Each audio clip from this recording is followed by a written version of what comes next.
Welcome, everyone. Let's go ahead and begin the House Education Administration Committee. As we begin, let's have the clerk call the roll. Representatives Baum, Bolso, Butler, Sapicki, Fritz, Gant, Gillespie, Haston, Hurt, Lafferty, Love, McKenzie, Parkinson, Reagan, Ritchie, Stevens, Warner, Vice Chairman Slater, Chairman White. Mr. Chairman, you have a quorum.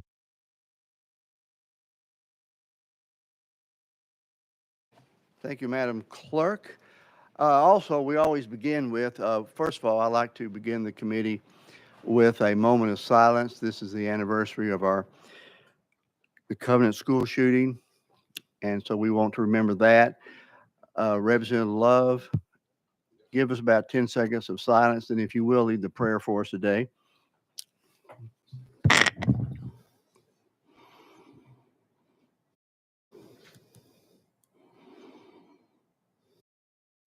You're recognized. Thank you, Mr. Chair. Let us pray. God, we thank you even on this difficult day for your grace, for your mercy, for your peace. God, we pause to remember the Covenant School and the Covenant Presbyterian Church, to remember Catherine Kuntz and Mike Hill, Cynthia Peak and Evan Dykehouse, William Kinney and Haley Scruggs. God, we pray for the families and for the community. God, give healing that only you can give and peace that only you can provide. Help us, God, as we go through our work here, to be ever mindful of the precious gift of life and opportunities we have to support each other. Is our prayer in your name. Amen. Amen. Thank you very much. Members, we have a few recognitions. I have a few. Does any other member have anyone they'd like to recognize as we begin? Representative Fritz? Thank you, Mr. Chairman. I'd like to recognize my grandson, Gavin Fritz, who's here with me. If he'll stand up, we'll give him a little hand, please.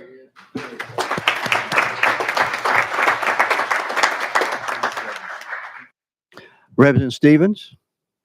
Thank you, Mr. Chairman. We have two individuals from Rutherford County today I'd like to recognize. First is School Board Member Frances Rosales, and then also with her is Miss Dina Piazza, who serves on the Murfreesboro City Library Board.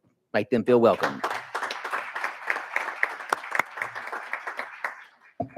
As we move on, I've got a couple I like to recognize. I have invited up today in Shelby County. We have a new school superintendent that I had the honor of meeting about 4 weeks ago, Dr. Marie Fagans.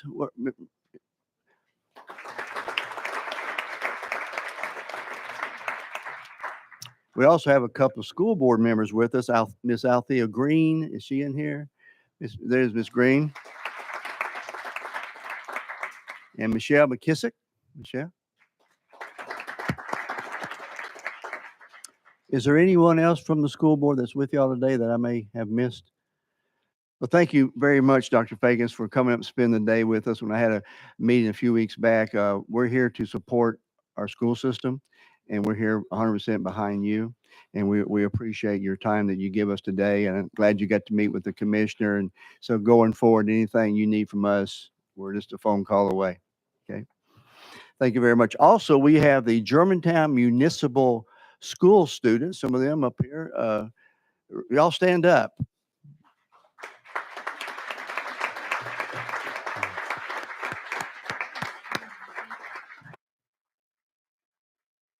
Is the mayor of Germantown with them today? Is he in this? Been seeing him around the hallway. He may not be in here. He was here earlier. Okay. Anyone else, members? Anybody else have anybody to recognize? Seeing none. Okay. We will go ahead and get down to business. Members, we have 20 items on our calendar today. We closed out the K through 12 committee Tuesday night and our higher ed this morning. And so we have about another 20 bills or less next week, and then we'll have completed our task in the committee probably by next week. The only housekeeping thing was on item 10, House Bill 1917 is off notice. Okay, our first bill, we're going to do a little bit out of order because we do have some guests here that have driven in from out of town. But our first bill is HB 2922 by Chairman Slater. You're recognized. You have a motion and a second. Do you have an amendment? Thank you, Mr. Chairman. And yes, 016280 rewrites the bill. That is correct. Members, it rewrites the bill. Any objection to adding it? No objection. So all those in favor of adding Amendment 16280 onto House Bill 2922 indicate by saying aye. Opposed? The ayes have it. Your bill is properly amended. Go ahead and explain. Mr. Chairman, there's also a second amendment, which is a clarifying amendment. If we could attach that as well. It does give some clarifying language to one of the sections. It is 017287. You got a motion, second the amendment. It, like I say, it's a clarifying bit, which you will explain in the bill in a moment. Any Yes. objection to us adding the amendment to the bill for further discussion? No objections. So all those in favor of adding Amendment 17287 onto the House Bill 2922 indicate by saying aye. Opposed? Ayes. So you are recognized on that. And I know we got some more amendments, but you may want to explain your bill first. Is that Yes. correct? Yes, thank you, Mr. Chairman, and thank you, committee members. HB 2922 will establish opportunity charter schools. These public schools will serve eligible students who have been historically underserved. Let me start by listing the students these non-traditional public schools will serve. First of all, students that have dropped out of school previously. Secondly, students who have been or are waiting on being adjudicated as juvenile delinquents. Thirdly, students who have previously been in a juvenile detention center. Fourth, students who have repeated 2 or more grades before high school or are a year or more behind in high school. Fifthly, students who are chronically absent. 6, students who are pregnant or maybe parenting. 7th, students who with documented substance abuse issues. And then lastly, students who have experienced circumstances of abuse or neglect. These are the students that opportunity charter schools will serve. For these schools or these students to be successful, there must be some latitude for the schools that serve them to be assessed based on the unique circumstances of this student population.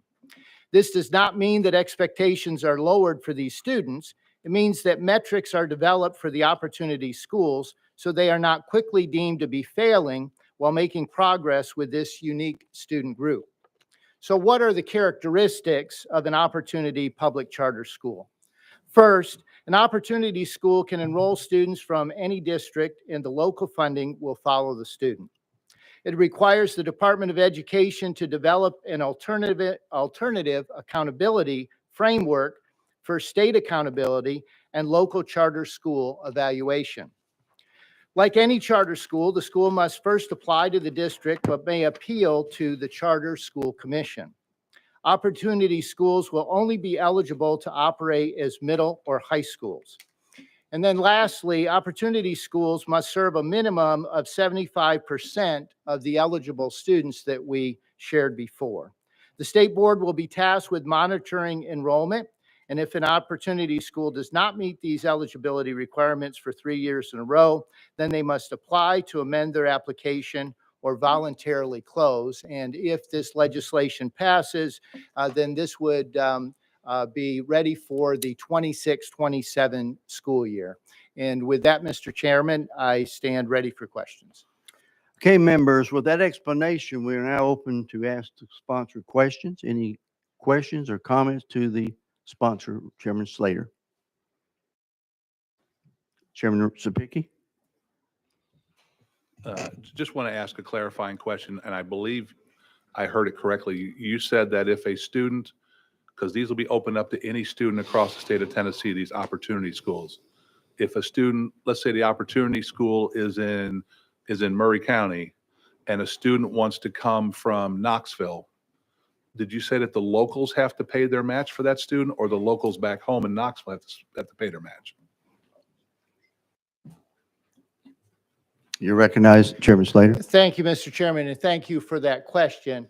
What would take place is that the first year, if a student came from Murray County, then the Murray County dollars would then follow that student to Knox County, I believe you said it was. It would go to that county. The second year, if the student continued to be enrolled and was in Knox County, the second year, then those dollars would come from Knox County. Thank you. Further questions of the sponsor, Chairman Slater? You want? Okay, we also have two other amendments. Are you ready to address those? I don't see anybody else on the list. Okay, Representative Fritz, you're recognized first. Thank you, Mr. Chairman. Round numbers, we talked about this yesterday. I met with some folks on this bill. How do we see the proportionality of these students that are eligible for these schools to be divided? Do we expect that there will be a large number of kids that are coming from public 6 through 12 schools into this? Or do you think it's going to be a larger number of schools or a larger number of kids who have perhaps gotten themselves sideways in life and are going to be potential students? You recognize? Thank you, Mr. Chairman, and thank you for your question. From this list of 8 eligibility factors, at least 75% of the students, as you put it, would have gotten sideways somewhere. So would they have previously been in public schools? The answer to that is yes. I think that almost all of them at some point would be in public schools. Some of them may have been in situations where they had not been in any formal schooling for some time as well. But that 75% of eligible students making up these opportunity schools, I think is key. Did that answer your question? Representative Fritz, follow up. It does. Thank you, Mr. Chairman. It does. Probably the root of the question is some of these kids aren't going to be bringing TISA dollars with them because they weren't enrolled in a public school. To the example we had between Murray County and Knox County, is it possible that some of these kids wouldn't have any TISA dollars that they'd really be moving? You recognize, Chairman? An opportunity is a public charter school. So all of these students are public school students. So therefore, TISA funding would follow these students because they are public school students. So TISA dollars will follow.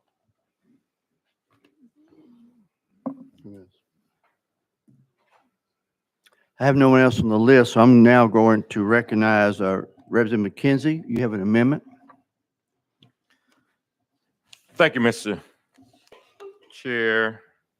I do. That drafting code is 017304. Do I have a motion and a second? Motion. And second, go. You're recognized. Thank you, Mr. Chair. And this is, as we discussed in subcommittee, I love several aspects of this. This is what I think are, what I'll call it alternative, our charter type schools need to be getting at. Those kids that need some specialized attention and to modify what good looks like from growth and things like that. So I really appreciate that. But the one thing I brought up last week was the fact that I don't think a successful model is going to be everybody in the school at or below poverty or 200% of poverty. We need a variety of kids. And to be quite honest, not only poor kids fall into a situation where they have unplanned pregnancies or have attendance issues. It's more than just that. And so what this amendment does, it takes that window and opens it up. It doubles what the income level could be, so that 400% of poverty rate. I think it's going to get a lot of our working parents who just have trouble with their kids right now, or their kids is great and went awry. And so and it will create a diverse environment for its economics inside that building, and what I think will allow for a lot more productive learning environment. So that's what my amendment does. Chairman, I'm going to go back to Chairman Slater to respond before I go to Representative Butler. Chairman Slater. Thank you, Mr. Chairman, and thank you, Representative, for your comments in subcommittee and for this amendment. Your amendment truly does make this bill a better bill, and you are correct. Is our colleague mentioned, sometimes kids can get a little bit sideways, but that's not limited just to one particular economic measure. And so thank you for this amendment. I consider this a friendly amendment, and I would encourage my colleagues to support this amendment. Thank you. Representative Butler? Thank you, Mr. Chairman. So let me ask the sponsor, this is done on a lottery basis to fill these particular seats. Is that correct? Sponsor of the amendment, Representative McKenzie? No, I want to sponsor the bill, but it pertains to the amendment. I'm sorry. Okay. Chairman Slater, you want to respond? I'll be glad to respond. I'm not sure that that is a question specific to the bill, but I'm glad to take the question. The Opportunity Charter School is like any other charter school. This is a school of choice. So parents have to choose to send their student to this school. If there are no spots available, then there could be a situation where there may be a lottery situation. However, this is a school of choice. I do not anticipate that we would certainly initially run into those types of issues when it comes to the Opportunity School. Follow up? Thank you, Mr. Chairman. So if we put this amendment on there, you essentially will double the number of students that would potentially qualify for this. Chairman Slater? I'm not sure that math, though it does make sense, we're going from 200 to 400. I'm not sure that would end up doubling the student populations. I suppose that it certainly could, because given the math, it could double it. However, I'm not sure that that's going to overcrowd the Opportunity Charter Schools. Thank you. And we are on the amendment by Representative McKenzie, but we'll go to Chairman Reagan. The question's been called on the amendment. Is there any objection to that question? Seeing none. All those in favor of adding Amendment 17304 to the House bill indicate by saying aye. Opposed? The ayes have it. If you'd like to be recorded as a no, please see the clerk. Thank you. That brings us to, we have an amendment by Representative Ritchie. You're recognized. Thank you, Chairman.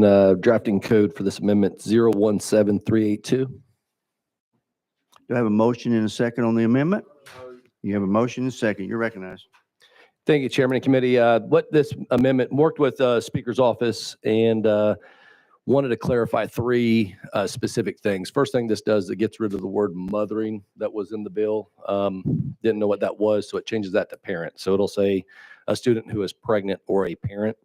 And then the second part, it'll end up putting some guidelines and parameters when it comes to where these boarding schools can be put at based off of the participation. So with this amendment, it would end up requiring that at least 50% of the students for the Opportunity School that would be a boarding school would have to be eligible inside of that current LEA district at the time of application. So that would end up keeping in the situation that Chairman spoke about earlier, somebody from Knox going to Murray, from there being a huge influx of students from one part of the state going somewhere else. And then the third part is just for some clarification. It puts down there that participation in an Opportunity public school must be based on parental choice or the choice of the legal guardian or custodian, so that there's no requirement that if a student falls into one of those 8 parameters that would make them at risk, that there would be any type of requirement for them to apply for this. So with that, I'll stand by for any questions. Thank you, Representative Ritchie. Members, I'm going to go back to the bill sponsor first before any questions. Thank you, Mr. Chairman, and thank you, Representative, for bringing this amendment and for your comments in subcommittee as well. This amendment does bring some good clarification to the bill, and it is in line with the intent of the bill as well, that Opportunity schools will be located where the greatest need arises. And so with that, I would encourage my colleagues, I consider this a friendly amendment, and encourage my colleagues to vote in favor of the amendment. Okay, members, with that explanation, we have Representative McKenzie. You're recognized. Thank you, Mr. Chair. And again, thank you to my colleague from Blount County. I know we discussed it, but to make it abundantly clear that this is not going to be a place that judges just say either go here or go to juvenile. That will never work. So again, you know, there were some words in there in the original bill, but this pulls that out, and we're clear about that. This is a choice. This is a conversation. This is a choice. This is, it's a great opportunity is what it's going to end up being for this kid, and not something that's forced down their throat, because we don't want those kids showing up that it was either there or jail or juvenile. We want the kids to say, I'm ready to make a change in my life. So thank you for bringing this amendment. Thank you. Any response, Chairman Slater? No. Okay. Any more discussion on the amendment? Chairman Lafferty? Thank you, Chairman. And just wanted to throw this out. Hopefully it's not an issue, but maybe something I could see arising. If you've got to have 50% in the immediate area that attend before you can take in others, I could foresee a situation, and I appreciate the spirit of what you're getting at, but I could foresee a situation where you have a small number of kids around that school in that LEA, a small number that want to attend there, and then maybe in surrounding areas, you've got a larger population that could attend there, and then we've artificially tamped down the number of people that could take advantage of this program. I don't know what the solution is to that at this moment, but I just wanted to put that out there for possibly future consideration. Thank you. Chairman Slater? No response. Chairman Spicki? And this is for the sponsor. So in this, and I think what my colleague was talking about is, let's say we have 25 kids that are from the local LEA, and now we could have 25 kids from outside the LEA, so it's 50%. I think that's what the intent of the bill is. So 50% local, 50% outside. In your amendment, what happens if somebody graduates or leaves from the local and now you're only at 24? Does somebody have to be removed from the school to maintain your bill? Representative Ritchie? So the current bill without this amendment would allow 100% to be from outside of the county. So they could end up putting this school district, and my concern that I'd shared is they could end up applying there with the Blount County. There in Blount County, they get shot down, go to the state charter commission, get approved. They could put a boarding school in Blount County. We didn't want it. We didn't approve it. We don't have a need for it. And we could have students from all over the state put inside of Blount County. What this amendment would end up doing is we would end up putting these boarding schools in the area that has the highest need. So therefore, what's been shared with me is that there's a need currently in Shelby County and Davidson County for these boarding schools. It would end up requiring that boarding school be placed where that highest need is currently, is where those would be established. Chairman Spicki? And I understand what you're saying, but the amendment, if I'm reading it correctly, and we can go to legal if we have to, it adds a new section stating that an opportunity public school shall not provide a residential program unless 50% or more of the enrolled students are residents of the LEA in which the charter is located. So if half of the students in the LEA, if half of the students in the boarding school, no matter what county they are, if there's 25 local students in there, and now you have 25 students from outside the LEA to meet the 50% threshold, if 3 or 4 students leave because they graduate or leave the program or go somewhere else, now you're not at 50%. Does your amendment require the reduction back to 50%? Representative Ritchie? I do not believe that would end up happening. If you've got a residential boarding school, hypothetical, there's one in Davidson County, let's say, and then there's 25 students that are originally from Davidson County, and let's say there's 25 from Blount County, since that's where I represent. And then 3 students graduated, doesn't matter where they've graduated at. After they're inside that boarding school, they're now going to be residents. So we went through 2 revisions of this particular language, because the first language didn't say at time of application, where it's in that, and where residents on such LEA when the student applied. Because once those 25 that were, say, from Blount County were there, now they're all going to end up being there whenever they're reapplying at that point. So we might have to go to legal for further clarification, but that's how I understand this. Chairman Spicky, would you like to go to legal? I'd like to go to legal and pose a question. Okay, without objection, we're out of session. We're now recognized legal. Chairman Spicky, would you address your question one more time? Thank you. And just for clarification, in the amendment, it says, if I'm reading this correctly in legal, you correct me if I'm wrong or whatever. If we open up one of these charters, if we open up one of these opportunity schools in a district, an LEA, the language requires that 50% of those students have to be from that LEA. If we already, and then let's say it's 25 kids, and then the capacity is 50 total. So 25 more students come from outside the LEA to take up residence there at that facility. If somebody that is from the LEA in that 50 percentile leaves, and now let's say you have only 49%, does the amendment require a reduction of the out-of-district students? Or are they now going to be counted as in-district students? And then now in the future, that 50% now would become 100% because all the students are counted in the LEA. Just trying to clarify. Legal, you recognize? Casey Washburn, excuse me, Office of Legal Services. Chairman Speaky, I don't know that the future question you're asking is addressed specifically in the language. What the language does is it prohibits the establishment of a residential program through an opportunity public charter school unless 50% or more of those students are residents of that district. So when the opportunity sponsor of the Opportunity Public Charter School applies and submits an application, as part of that application, they would submit their plan, whether they want to offer a residential program or not offer a residential program.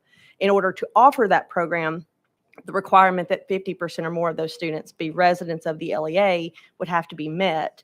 But going forward, there's no language that would require a continuing 50%. It's just in order to establish that residential program there, you would have to meet that 50% student resident requirement. Going forward, the bill is silent as to whether that 50% has to be maintained. It just has to be there when the residential program is established. Chairman Sapiki? I'm good. You're good? Okay, any other questions in legal? Okay, Chairman Lafferty? Thank you, Mr. Chairman, and I totally appreciate the spirit in which this is brought.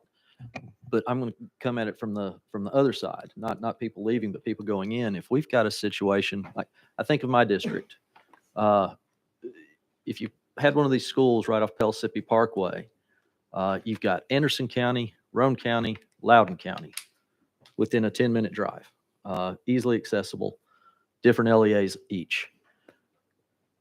If the need, say 50 students total for the first school, if we only need 20 from our LEA, if that's all that we have is 20, have we then artificially limited to 40, even though we've got capacity for 50? Have we limited the ability to help or to bring in other students from other areas with this amendment?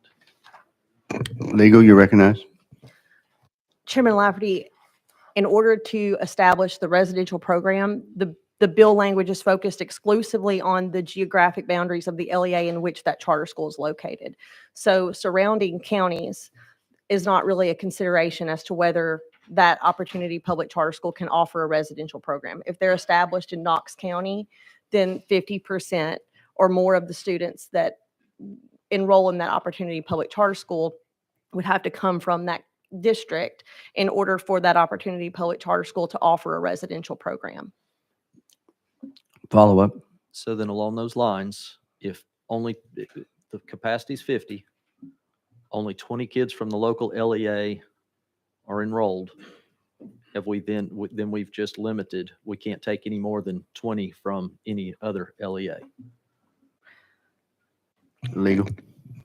It doesn't limit the Opportunity Charter School from taking in students from other districts. It's just whatever the enrollment is of that Opportunity Public Charter School. If it's 100 students, at least 50 students have to be from that district in order for that operator of that charter school to establish a residential program there. Okay. All right. Thank you. Anyone else want to ask a question while we're out of session of legal? Seeing none, we're back in session, and we'll go to Representative Warner. Thank you, Mr. Chairman, and thank you, sponsor, for bringing the bill. Is the state currently running any boarding schools right now? Chairman? Can You're I rec- just clarify, are we still on the amendment or are we back on the bill? We are still on the amendment committee. Is that you want to ask about the amendment, Representative Warner, or? I'll wait. Way back in. Okay, members, we're still discussing Amendment 17382. Wait a second, Chairman, you have a question on the amendment? Okay, Chairman Reagan, you recognize. Thank you. Any objection to the question? Hearing none, all those in favor of adding Amendment 17382 to the House bill indicate by saying aye. Opposed? The ayes have it. So the bill is fully and properly amended. We're now back on the bill, and I will go now to Chairman Warner. Representative Warner, you recognize. Thank you. And let me rephrase that. Here in the state, we consider these charter schools public schools. That is correct, right? Yes, every charter school is a public school. And I agree with you there. My question is the state now, are we currently running any boarding schools in this state? There are residential schools in the state, yes. Are they state-run boarding schools? Yes, there are state-run residential schools in the state, yes. Okay, thank you. Thank you. Members, also overlooked at the beginning, we did have two people come that requested to speak on this bill. And I will recognize them if they still want to speak and bring them up. That is Ms. Connie, is it Reguli? And Jessica Lana? Okay. Well, I'll recognize you in one moment. I just want to kind of get you seated. Representative Fritz, did you want to be recognized before we go out of session? Okay. Members, any objection going out of session for our guest speaker? Seeing none, we're out of session. Miss, am I pronouncing that right? Reguli? Regularly. Reguli. Yes, sir. Okay. If you will state your name, full name for the AV record, and you have 2 minutes, and you may begin. Thank you. Good afternoon, Chairman and members of the committee. I am Connie Reguli. I'm here today in opposition to 2922 as far as the opportunity residential charter schools are to be considered. I have a law degree, and for 3 decades, I've had my nose buried in those green books that you fill with laws in courtrooms across the state, defending parents and children from over-aggressive state and county agencies like law enforcement and DCS. No matter how hard you try to justify the need for a boarding school for at-risk teenagers, you are taking a giant step backwards for humanity. Over the decades, we've learned that the institutionalization of humans does not work. They always fail their residents. Do you remember Nashville's Clover Bottom for disabled adults, where staff abuses were so bad that the facility was under DOJ supervision and then had to close? What about the more recent reports of the Wilder Development Center, where abuse of children was described as torture? And I hope you've not forgotten the Rutherford County Juvenile Detention Center, which is now a national embarrassment for Tennessee. What you propose is to put children who are truant, using drugs, delinquent, abused, pregnant, parenting, and have learning disabilities all under one roof. What could possibly go wrong? The national trend is to reduce group home settings. Under the 2018 Federal Family First Act, all agencies like DCS receiving Title 40 funds were supposed to close all group homes. The United States Supreme Court opinion in Olmstead v. LC found that when adults with disabilities could be integrated into the community with services, that institutionalizing them was a violation of their civil rights under the Americans with Disabilities Act. When this program, for which the cost remains unknown, becomes involuntary placement, either through court orders or DCS as the custodian of the child, this state will face another lawsuit as it did in Bryan A. But this time it will be under ADA, which will subject the state to monetary damages as well as attorney fees. For under ADA, the state has no 11th Amendment immunity.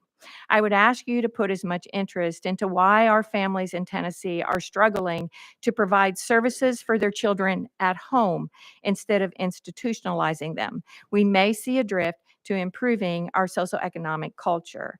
I encourage you to vote no as to the residential boarding school section of this bill. Thank you. Thank you, Ms. Regulate. Regulate. Thank you very much. Members, while we're out of session, anybody have any question of our guest speaker? Anybody want to ask a question? Chairman Reagan? Thank you, Mr. Chair. And Madam, I think you roundly and soundly condemned all the residential schools, but I didn't hear you mention School for the Deaf or School for the Blind. Are you condemning them as well? Oh, no, sir. So we do have successful residential schools then. You recognize? Yes. Thank you. Any further questions to our guest? Seeing none, thank you very much for being here and for your comments. We're now back in session Thank you. and we're back on the bill. And I'd like to be out of order for a second. Welcome, Germantown Municipal Schools. Thank you for coming up. Appreciate y'all being here and we'll see you back home.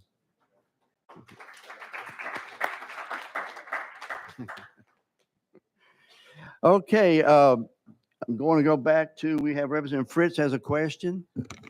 Thank you, Mr. Chairman. And to the sponsor, I appreciate your courage in bringing this. I will tell you, coming in, I had a really hard time with it, but with the amendments, I appreciate my colleague from Knox County and Blount County and what they've done. I wish we could make this available to all Tennesseans and take income out of it. I hate the socialistic approach of putting income levels in, and to my comments that my colleague from Knox County made, kids get sideways in every economic level. And if we fail to realize that, it's a problem. But I will tell you, I'm going to support your bill because these kids that have gotten sideways, and it is voluntary as I understand this and as the language of the bill reads, they are Tennesseans, and we do need to provide them opportunity to be all that God has made them to be. So thank you for bringing the bill. Thank you. Anyone else have a question? We're going to go back to our sponsor. I have no one else on the list. Chairman Slater, I recognize you last. Thank you, Mr. Chairman, and thank you, committee. This will truly provide an opportunity of choice for parents who often, through no fault of their own, need something different than a traditional public school. And so these opportunity public charter schools, I think, will be a godsend to some families here in Tennessee and will be beneficial for a population that really needs something that is very special and unique. And with that, I renew my motion. Thank you, Chairman. Give me one moment before we move on to talk to legal before I move on.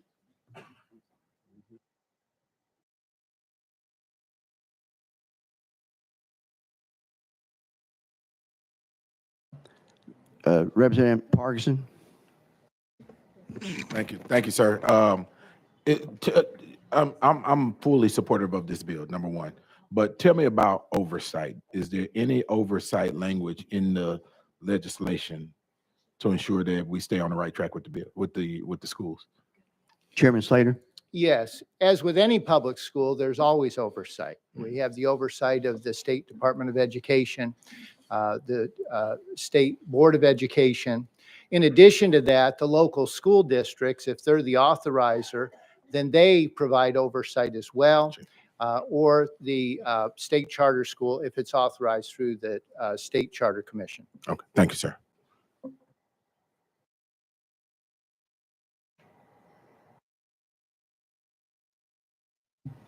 Okay, thank you. Sorry, we're having a discussion here with legal. I think Representative Love has a question before we move on. Is that correct, sir? No? If you can do it.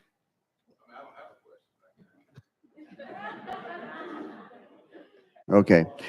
All right, we're going to move on. Okay, we're on House Bill 2922 by Chairman Slater. Any further discussion? We're properly amended. I'm going to ask legal to roll all four of these amendments together. If once the bill is voted on, if it does pass out. So any more questions or comments on House Bill 2922? Question's been called. Any objection to the question? Hearing none. All those in favor of House Bill 2922 moving out to Gov Ops indicate by saying aye. Opposed? The ayes have it. The bill moves out, Chairman. Thank you, Mr. Chairman. Thank you, committee. Members, we're going to go out of order this briefly here. Look over on item number 20, House Bill 2678. And I'm going to turn the gavel over to Chairman Slater.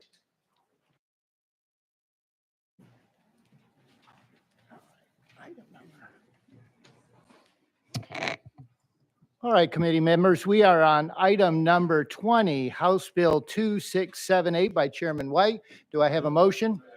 All right, motion and properly amended. And Chairman White, do you have, what's the amendment that you have? Amendment 16840. That is correct, and I see that rewrites the bill. Without objection, do I have a motion on the amendment? Motion and a second. Any objection to the question?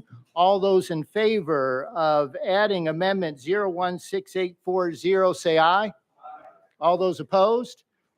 The amendment is on your bill, and it's in position. You can present your bill, Chairman White.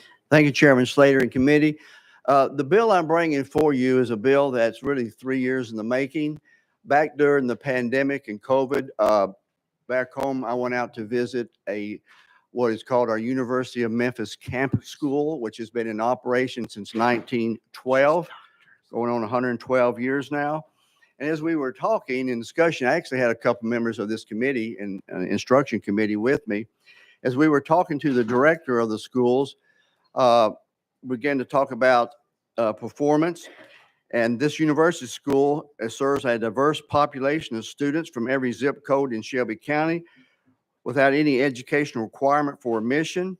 The university campus schools are the highest performing school system in the state. Let me repeat that. They are the highest performing school system in the state.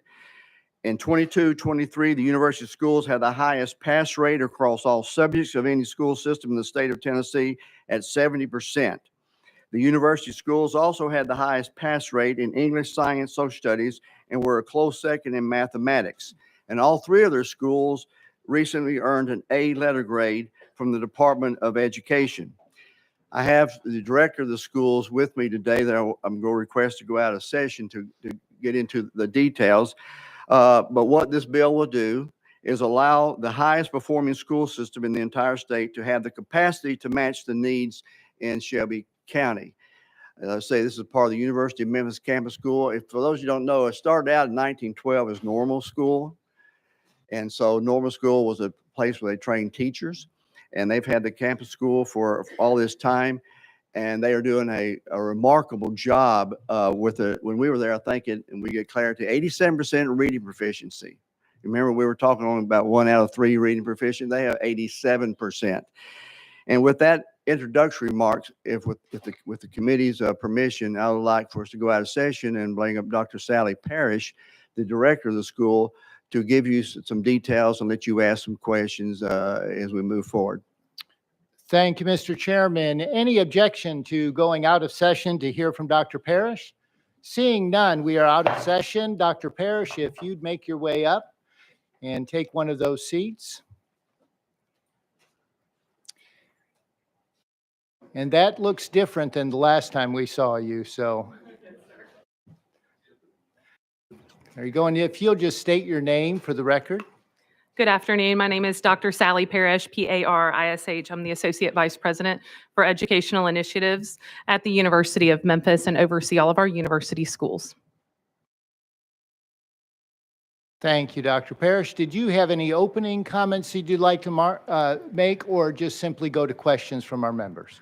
Sure, Chairman. I first would like to thank Chairman White for the opportunity to serve more students through our schools and to thank all of you for the opportunity to visit with you again this week. Our university schools are a long-held tradition of academic excellence within Memphis. We serve children in every local zip code through 3 early childhood centers, an elementary, middle, and high school. Our enrollment currently is around 1,000 students. We have a wait list of about 1,500 and have been asked to be able to serve more children through our high quality innovative school model. And it's our desire to be able to serve the community in that way. We're very excited to be here to talk about that and to explore that possibility. And as always, the University of Memphis is willing and ready to serve the city of Memphis and the state of Tennessee. Thank you, Dr. Parrish. And members, questions for Dr. Parrish? Representative Parkinson. Thank you, Mr. Chair. And thank you. And, you know, I truly appreciate, you know, the performance of University of Memphis schools. And so I don't want you to take this as a hit to you, but you're probably going to get hit. So I'm just giving you a forewarning. So, right, I know. I feel ashamed of myself. You're already hobbled in here. But no, seriously though, because this is a change, you know, from, you know, the last conversations I had with your team, not you directly, but your team, is this is not something that we want to do. And then this is a complete about face, you know, that came up suddenly for some of us. And I'm trying to understand why we have the complete about face. Dr. Parrish. Thank you, Representative Parkinson, for your question and for all you do for Memphis. I do not take it as a hit, and if I do get hit, you got to roll me out, and that's the deal. All right. So to your point, I was not a part of that previous conversation, but I am aware of those conversations. And my understanding is that at one point there was a conversation really around turnaround and takeover work, which is not the work that we do within our schools. That's not what our academic model is known for. And I do know I was asked to offer an opinion at that time as to whether or not we would be suited to be a part of turnaround or takeover work. And at that time, my answer was no, and my answer would continue to be no in that respect. At this time, we've been asked to scale a model that does work, which I do feel like is a bit of a different ask, and it helps us to meet a local need that we're seeing within our community and is evidenced by the wait list that we're operating. Follow up. Thank you, Mr. Chair, and thank you for that. Your model. So under this legislation, and I will ask the same question to the sponsor also, but under this legislation, you don't have to take any student. Am I correct? I don't believe the legislation speaks specifically to enrollment requirements, as those are typically local decision for LEAs. Right. And yes. And with you becoming an LEA, you will decide how children are admitted. How are they admitted now? Dr. Parrish. Currently, we operate as a general choice transfer school within Memphis Shelby County Schools. And so because of that, we operate under Memphis Shelby County Schools general choice transfer policy. That policy specifically states that general choice transfer schools have requirements related to academics, attendance, and conduct. As we expanded our school model in recent years, we opted not to have an academic requirement for entry. Many optional and magnet schools across the state do have those academic requirements. We believe strongly that it's not about cherry picking kids or ensuring that you have strong academic data walking in the door. It's what we do with those kids when they're in our schools. And so I would commit to you that if we wanted to only serve the kids we're serving now, we wouldn't be here entertaining a request to grow our model. The idea for us is to really open the doors and increase access to our schools, not to keep kids out. And the last question. Final follow-up. Thank you, and thank you for that answer. That gives me some relief. Is there a reason though that we're choosing to operate as a district versus a CMO? Dr. Parrish. That is a great question. A CMO would imply that we're operating charter schools. There's no charter school operation within the legislation, so it would not be a suitable structure for our model. Okay, thank you for that, and thank you. I'm better now. Thank you, Mr. Chair. Good. No hits, no rolling me out. No rolling you out. All right. Okay, thank you. Thank you. Next on the list, I have Representative Butler for Dr. Parrish. Thank you, Chairman. So I commend your school and your success rate with an 87%, as I understand it, literacy rate in the third grade. That's very impressive. And so your objective here is really just to serve more students and to be able to expand your operations. Is that my understanding? Dr. Parrish. Representative, yes, what we've been asked to do is to scale our model so that we can duplicate the offerings we're currently providing that we know work for all children and to serve more children in our community in those high quality models. Representative. Thank you, Buckley. Mr. Chairman. Well, I admire y'all's desire to serve more students and expand what you're doing, because whatever you're doing is obviously working. So I commend you for that. Thank you. Thank you. Representative Gillespie, you're recognized.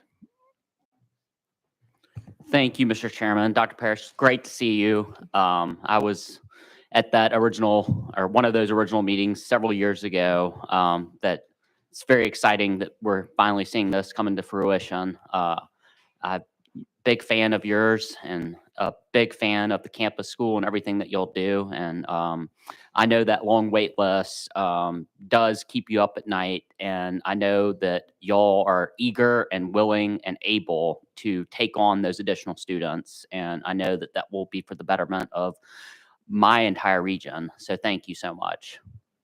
Thank you for the opportunity. Representative Reagan. Thank you, Mr. Chair. And Dr. Parrish, thank you for being here and for achieving the laudable success rate that you have. I hope that we can get that spread throughout the state. However, I do have a question for the record, and it concerns bills that are currently have been passed last year by Representative Lynn in the Senate this year, as well as some bills in the past concerning school libraries. The materials that are in some school libraries are highly objectionable, in fact, outright pornographic. We've had complaints from parents, and those bills that I referenced as an attempt to get that under control. Given that you are on campus, and the school library presumably is going to be contained to you, but the students would have access to the library that the college students have access to. So those materials are not segregated to keep them suitable for minors, age appropriate. What kind of restrictions or procedures do you have in place to ensure that the minors that are part of your school population are not exposed to this objectionable material? Dr. Parrish. Thank you for your question, Representative Reagan. We follow all state laws related to instructional materials, content, library materials, and the state of Tennessee requires each school to have a prohibited concepts complaint process. I'm assuming you're speaking more to explicit materials. Chairman Reagan. Yes, Doctor, that is in fact the core of the question. Since the university library is not for minors, that is to say fully enfranchised voting citizens who do not have the same restrictions on them as children. The question I'm trying to get you to answer is, these minors, presumably if you have your school library and do their job, doesn't have that material available to them, but if they can get access to the campus library where those could be, what are your procedures and policies for keeping that from becoming a problem? Dr. Parrish. Well, you're talking to the right person. I happen to be in charge of any activity involving anyone under the age of 18 that happens on campus at the University of Memphis, whether it happens within our schools or if it's happening within a college or program or even a community partner that brings students to campus. As part of that university policy, we have a very strict guideline on where students can and can't be and the required supervision for children to be on our campus at all times. That supervision and those requirements obviously are more strenuous for children in schools so that we can comply with state law regarding access to explicit materials. So to answer your question very directly, we do have a school library in our campus school. It's run by a media specialist. Those are school provided library materials that meet all state requirements, and our librarian ensures that they're reading on grade level and getting materials that are appropriate for students, and that there is a complaint process in place for parents if they find those to be objectionable. As it relates to the large university library, at no time would our students be in that library or any other minors be in that library unsupervised. Our current university middle and current university high school students, while they may utilize the library as they would also perhaps use a science lab or a gymnasium on campus for the resources that a university campus provides, they're doing so under strict and explicit supervision by faculty members who are trained on content that's allowable to be consumed by students in schools. We have a number of trainings for faculty to ensure that our team is aware of what those laws and expectations are.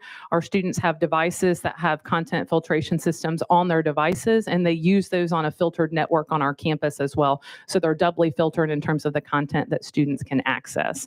I can assure you that at no times are students wandering the library alone. It's more common actually for our faculty members to go to the library, get the appropriate materials that students need, and then bring them into our school spaces. Thank you. All right, Representative McKenzie. Thank you, Mr. Chair. Couple of questions on this. You know, we talked last week. And I guess I'm trying to figure out what you're going to look like. This sounds good. And again, your operating program, outstanding. Love when you came last year and spoke with us last year. I'm like, wow, I'm jealous. I wish we had one, you know, in my part of the town in terms of university school. But, you know, I'm hearing long wait lists. I'm hearing moving off campus, not going to move off campus. I want some direct answers to understand what is this going to look like. So one direct question is this simply to expand your current school on campus to deal with the long wait list? Dr. Parrish? It's a great question. And I would tell you that the wait list would want me to tell you yes, right? I get a lot of phone calls from that wait list. They would want me to say yes.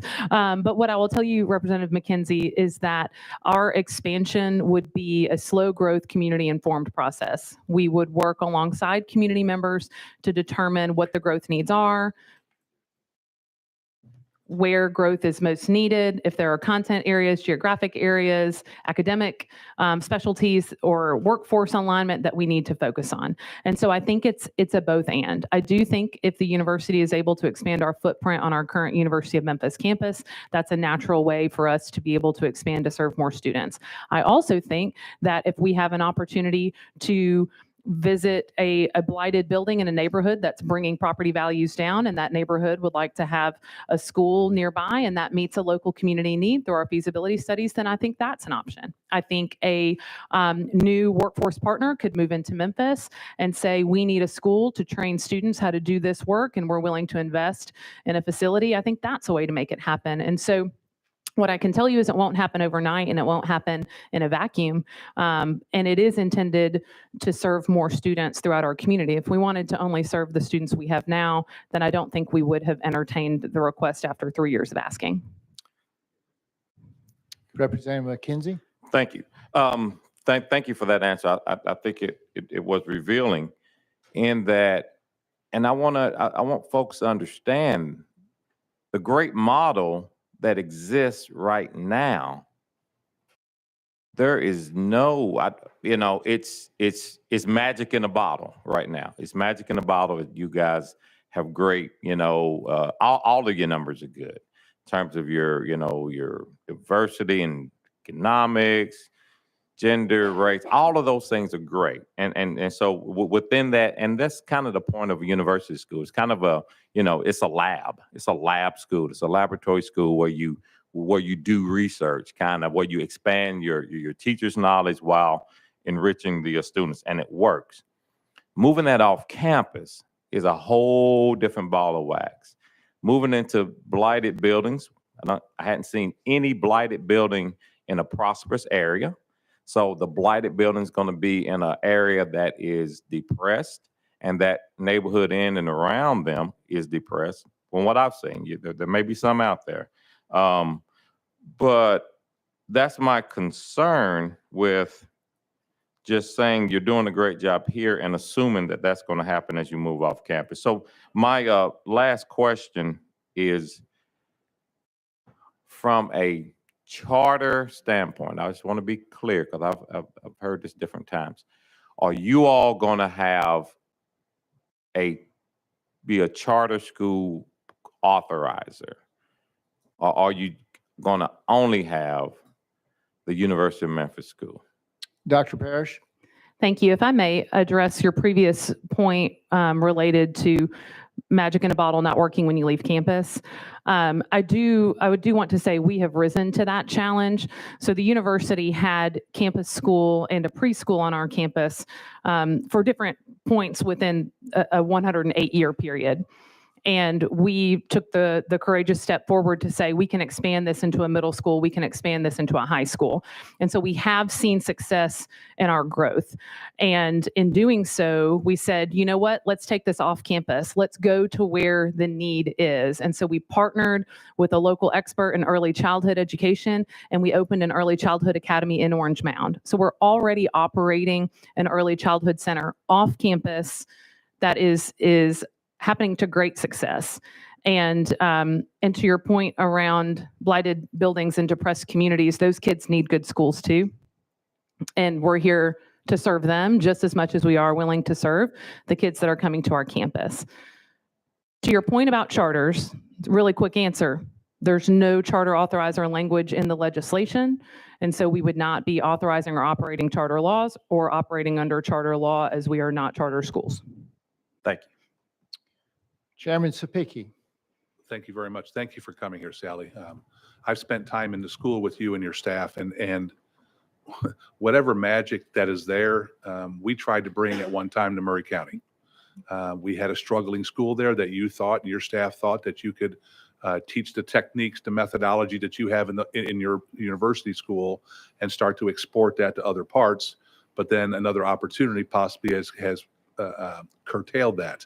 And I'm jealous and I'm saddened by it, but I understand what you're trying to do. I do applaud your willingness to go into those blighted communities and serve the socio-economic challenges that Shelby County in certain areas does have, and address the needs of those students. And I already know the answer to this, but I'm going to ask it for the record. Are you concerned that expanding could disrupt that so-called magic in a bottle to where it dilutes it down? Or do you feel confident in your methodology and techniques that you can import that to more students in Shelby County, and then maybe someday import those techniques across the state of Tennessee? Dr. Parrish. Thank you, Chairman Sapicki. We would not be here if we didn't think we could do this well. And I do believe that we have proven that we can grow and scale our model from at one point only having 1st through 6th grade at campus school to now having K-5 to now going cradle to career. I don't think we would be here today if we didn't believe we could do it well. I think the scalability is in the fidelity of our model. It's in empowering teachers with managed autonomy to teach students in the way that they need to be taught. It's tracking student data. It's every teacher acting as an interventionist to provide right on time supports, wrap around, pull out, push in, nights, weekends. We do it all. And I think we do it because we hire and train remarkable educators, and we give them the tools they need to be successful. We spend 87 cents of every dollar directly on instruction for a child. We have a very lean administrative overhead. We take care of our buildings, many of which are old and aging, but we prioritize the things that are needed to ensure high quality instruction is happening in the classrooms. And that's something that I do believe we can scale intentionally and with partnership throughout our community and across our state. Chairman Sapicki. And maybe not even a question, but just a statement is, this opportunity that's going to be created by the University of Memphis, and the opportunity with the conversations that I've had with the new superintendent of Shelby County, this could be a new dawn and a new era for Shelby County school system that could turn it around to where now Shelby County may be the large metropolitan city that leads the nation in education. So that's the challenge at hand. So Godspeed to both of you. Thank you. All right, members, I don't see anyone else on the list. So without objection, we're going to go back into session. But thank you, Dr. Parrish, for being here. Thank you for your thorough answers and for the work that you're doing at the university school. Without objection, we're back in session. We'll go back to our sponsor for any comments. Yeah. Thank you, Chairman. Thank you, committee. I appreciate your patience. And Dr. Parrish, thank you so much. We spent a lot of time together talking about this. When we were visiting the school 3 years ago, and we've been asking them, they did not come to us. We said, you have a model that is helping to educate children. And so we need to, what are we about? We're about educating children. So here's a model that's working. Let's give it an opportunity and give it more oxygen where it can continue. And so we asked them, we've been developing this over 3 years, to come to a point where we could do this. And so thanks so much for the Dr. Parrish and the staff. And with that, any more questions, but I renew the motion. Yes, and we'll go to Representative McKenzie for a question. Thank you, Mr. Chair. And my question is really for you. I appreciate you bringing this. But in terms of funding, will there be any additional funds, any outside funds from philanthropic organization and/or the University of Memphis to deal with this expanded model? Sponsor? You understand they would be an LEA, so therefore they would be fully funded by TISA like any other LEA. Now, whether or not they have business sponsorships and things in the future that may want to come and support them, that would be up to their future direction. But they would be a school that is fully funded by TISA like any other LEA. All right. Next on the list, Representative Parkinson. Thank you, Mr. Chairman. Now, my daughter went to Middle College High School in Memphis, which is under the same choice strategy that University of Memphis is. Now, what in the legislation, in the language, says that they will have to take all of the children from the surrounding neighborhoods that are zoned to this new LEA? Can you Chairman? point that out to me in the legislation? Thank you. I think the answer would be, which would ask that of Dr. Parrish, what they're doing now. They are taking all students in the area that come. They don't, when a student has an application, they don't ask their race, they don't ask their economic, they accept the student. Only after the student's accepted would they get that data. So I think you can just go on what they're doing now. Representative Parkinson? Thank you, Mr. Chair. Mr. Chair, I was asking for a specific language in the bill. Can you have legal to point that language out to me, please, about admissions, how students will be admitted based on the language in the bill? You mind if we go out of session? All right, members, we're out of session, and legal, you're recognized. Casey Washburn, Office of Legal Services. The Representative Parkinson, the language of the bill doesn't specifically address the admissions policies, how they're going to enroll or admit students. So that would be something that would be addressed and formulated in their policies as a Board of Education for the LEA. Representative Parkinson? Okay, thank you. So absent any language, then they can shape their admissions policies how they want to shape their admissions policies? Legal? It's my understanding, as they're not a county board of education, they're especially statutorily created. Unless we specify in the language how they are to admit or enroll students, they would have the authority in their policies as a board of education to lay out what requirements they have for any type of academic measure or things of that nature. Last Representative? question. So then it's safe to say that they can put in place a testing filter for admission of students. Legal?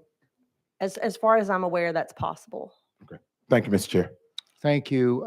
Question for legal, Chairman Sapicki. Okay, any other questions for legal while we're out of session? Seeing none, we are back in session, and let's see. Yes, yeah, Representative Parkinson, you're recognized. for a Thank you, question. Chairman. Thank you, Chairman Slater. You're amazing. And so I thought it was important to point that out because, under there's a reason why, outside of them having great teachers, and they got great teachers, I'm sure. But there's also the fact that under this choice program, you have, in Shelby County Schools, you have students that apply to go into these schools. Like Middle College, it was completely optional, right? Every student was an optional student at Middle College High School. So these were really, really smart, academically sound students that went into Middle College. And I think they have 100% college acceptance, from each class or something really, really close to that. Absolutely amazing performance. And so, in which we don't knock Middle College's performance. We don't knock University of Memphis's performance, but there's a reason why they're achieving what they're achieving. And if Raleigh Egypt High School had the same admission standards, they would be performing like University of Memphis. But they have to accept every child from that neighborhood. And there's a huge difference. So what we're talking about duplicating is not truly what we are saying that it is, because we're talking about apples and oranges. If we don't put language in here that says you have to accept neighborhood kids, then what's going to happen is the same thing that's going to happen with vouchers. They are going to skim all of the best from Shelby County schools and other schools, maybe, I don't know, but Shelby County schools more particularly, and it's going to be an incredible impact to Shelby County schools. Can you address that? Because the language in the bill does not say that. And are you open, last question to you, are you open to an amendment that would say that you have to accept all of the children? Chairman White? What is my understanding, if you did that, you'd have to do it for every LEA because the state has no language for any LEA on that. You'd be singling them out, especially under that. There is no language for any LEA of what you're asking. That's not true. And let me respond to that, please, if you don't mind. Representative Parkinson. Thank you, Mr. Chairman. That's untrue. Even the ASD has language in their legislation that says they have to accept every child from every neighborhood. That's their state-run school district. And so that's not 100% accurate, if you don't mind me saying. And I'm done, Mr. Chair. Thank you, sir. Thank you. Chairman White? Mr. Chairman, would you allow one more time Dr. Parrish to come back up? She's well versed in this, and I would like her to give an answer. Any objection to going out of session? Seeing none, we are out of session. Dr. Parrish, if you would make your way up again, and if you would also introduce yourself, identify yourself. Thanks, y'all. Dr. Sally Parrish, Associate Vice President for Educational Initiatives at the University of Memphis. Get my steps in. May I? Yes, go ahead. My understanding is that, first, let me preface, you gave a wonderful example in one of our local schools in Memphis that has admissions requirements, specifically academic admissions requirements, and there are countless others that do as well. We are not one of them. And so while I understand the concern, we currently do not have an academic requirement for entry in any of our schools. And when you look at the local data, we're still outperforming schools that do have an academic requirement for entry. And so it tells you that you don't need an academic requirement for entry to be successful. I'm happy to answer your question around those entry requirements. My understanding is that local decision-making informs entry requirements for local schools. And so as an LEA is empowered to make its own decisions related to the entry requirements for schools relative to the content or program for that school or the choice option for that school. Those are local decisions. In our conversations locally, we are not intending to adopt an academic requirement for entry, but I don't think that it would be appropriate for a state to tell a local education agency or authority that they can or can't begin to adopt those if needed for their programs. Those are happening all over Memphis Shelby County currently. Follow up? Yeah, and thank you. And I completely understand your where you're coming from. I do. My concern is, again, absent of any kind of language or anything stating, what that looks like. I mean, because we are creating a brand new district that could, absent any language, do just that, what I was speaking. I'm not saying that you're going to do it. I'm not saying that at all.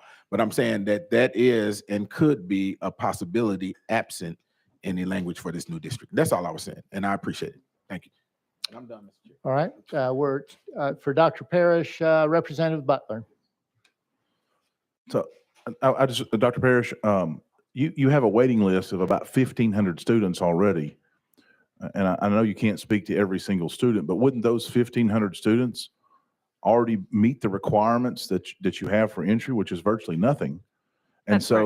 so I think it's kind of self-resolving. If you already have students on a waiting list, and if you expand the number of students that you can serve, you already have 1,500 students roughly that are available to meet those or to fill those seats, right? Dr. Parrish? That is correct, and none of those are based on academic requirements. I apologize, y'all. I'm looking for some academic data to share with you.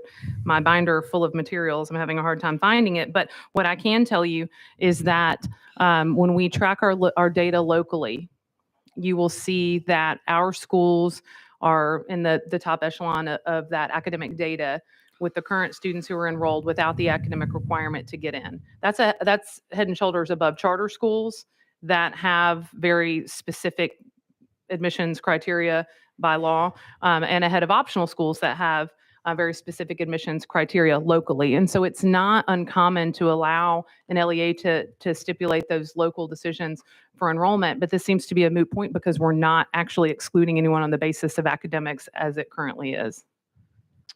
Representative Butler? Thank you, Mr. Chairman. So it's not your intent, if you become an LEA, to change any of the requirements. You're going to continue to basically operate as you are, just be able to serve more students. Is that not correct? Dr. Parrish? That's accurate. Thank you. All right. Representative Love, did you have a question for Dr. Parrish? Okay. Representative Love, you're recognized. Thank you, Mr. Chairman, and thank you for your presentation. I, like so many others, grateful for the work that you are doing.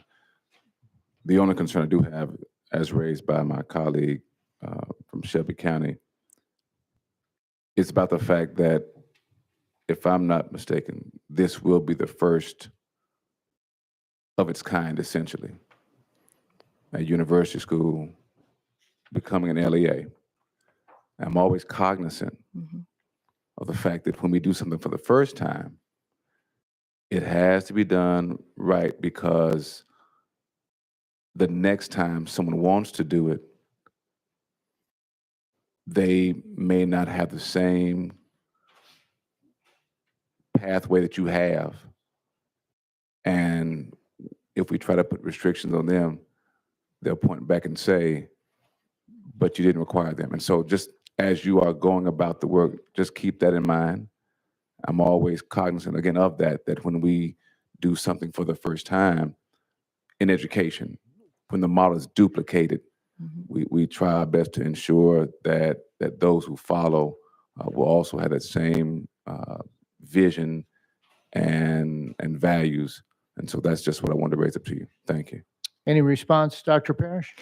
I would hope that our state would only have an interest in duplicating and scaling models that we know work. And I think that's what we've been asked to do over a period of many years. And when you look at the success rate by school type in our school environment, you have a success rate of training in lab schools of over 73% with no academic requirement for entry. You have a success rate of optional schools that have requirements for entry that are academic, conduct, and attendance based. That's 29%. That's a really large gap between a school not asking for an academic requirement to get in and a school that is. Below that, we have schools that are operated as charters in varying capacities that are coming in at around the 20% mark in terms of that student success. And so I guess my comment would be that I hope, as the state seeks to continue to provide high quality public school options for children across our state, that we're doing it by scaling models and investing in models that we know are true to work for children and all children. Our success rate for Black and African American students at campus school is 99%. Our success rate for economically disadvantaged students at University Middle is in the 96th percentile. And so even when looking at subgroups that we serve, by not keeping anyone out with academic requirements, we're able to do great work with those students. Representative Ritchie, did you have a question for our guest? Thank you, Chairman. And just for clarity, as far as for some of the comments that were made, we brought this up when it came through K-12. Currently, the only requirement, and I imagine that it's with the 1,500 students that are on the waiting list, is just the conduct and attendance, correct? Dr. Parrish? That is correct. We do require students to maintain acceptable conduct and attendance. That is part of that Memphis Shelby County Schools general choice transfer policy that we adopt as a general choice transfer school within the district. But what I will tell you is we've had a number of occasions where we allow students to appeal that. We've received documentation from school counselors, medical professionals, parents, attorneys of parents, letting us know specific conditions that perhaps have prevented their child from maintaining the conduct and attendance standards that we desire. We work with those families and we make sure that the students have the supports that they need. I do believe for children to be successful, we want them to be in school. And so I'll stand behind having a strong approach to attendance and engagement in the classroom. We're not going to be able to reach the kids if we can't get them there. And I'll stand by that. But I do think that that's not at the attempt to be exclusionary to anyone. It's to set the bar high and to help children to rise to it. Representative Ritchie, you good? Thank you, Dr. Parrish, Chairman. Representative Hurt. Thank you, Mr. Chairman. And I just want to touch on that also and encourage you as if this passes and you guys form your own LEA and expand, and you touched on it right there on y'all don't plan to be exclusionary when it comes to attendance. I would urge all of you when it comes to that discussion to be very, very flexible, because I can see, and I think we all can see, the students that maybe have a history of those attendance problems going somewhere where they get excited and then they have a tendency to fix that. So, and I know y'all know more than me when it comes to that, but when we talk about attendance and not being exclusionary, I would emphasize that and encourage you to be extremely flexible for those students that are in the greatest need there. And I know you know that, but I just wanted to make the comment. Thank you. Thank you. Any other questions for our guest? Seeing none, without objection, we'll go back into session. And Chairman White, any follow-up or comments? Thank you, Chairman Committee. I just appreciate the time and the patience that this committee has given this. Like I say, this is a model that is working, and we need innovation in our schools today. And so with that, I would appreciate a favorable approval. Thank you, Mr. Chairman. All right. Representative Fritz, a question for our sponsor? Question on the bill. The question has been called. Do I have any objection to the question? Seeing none, we are ready to vote on House Bill 2678, moving out to GovOps. All those in favor say aye. Aye. All those no.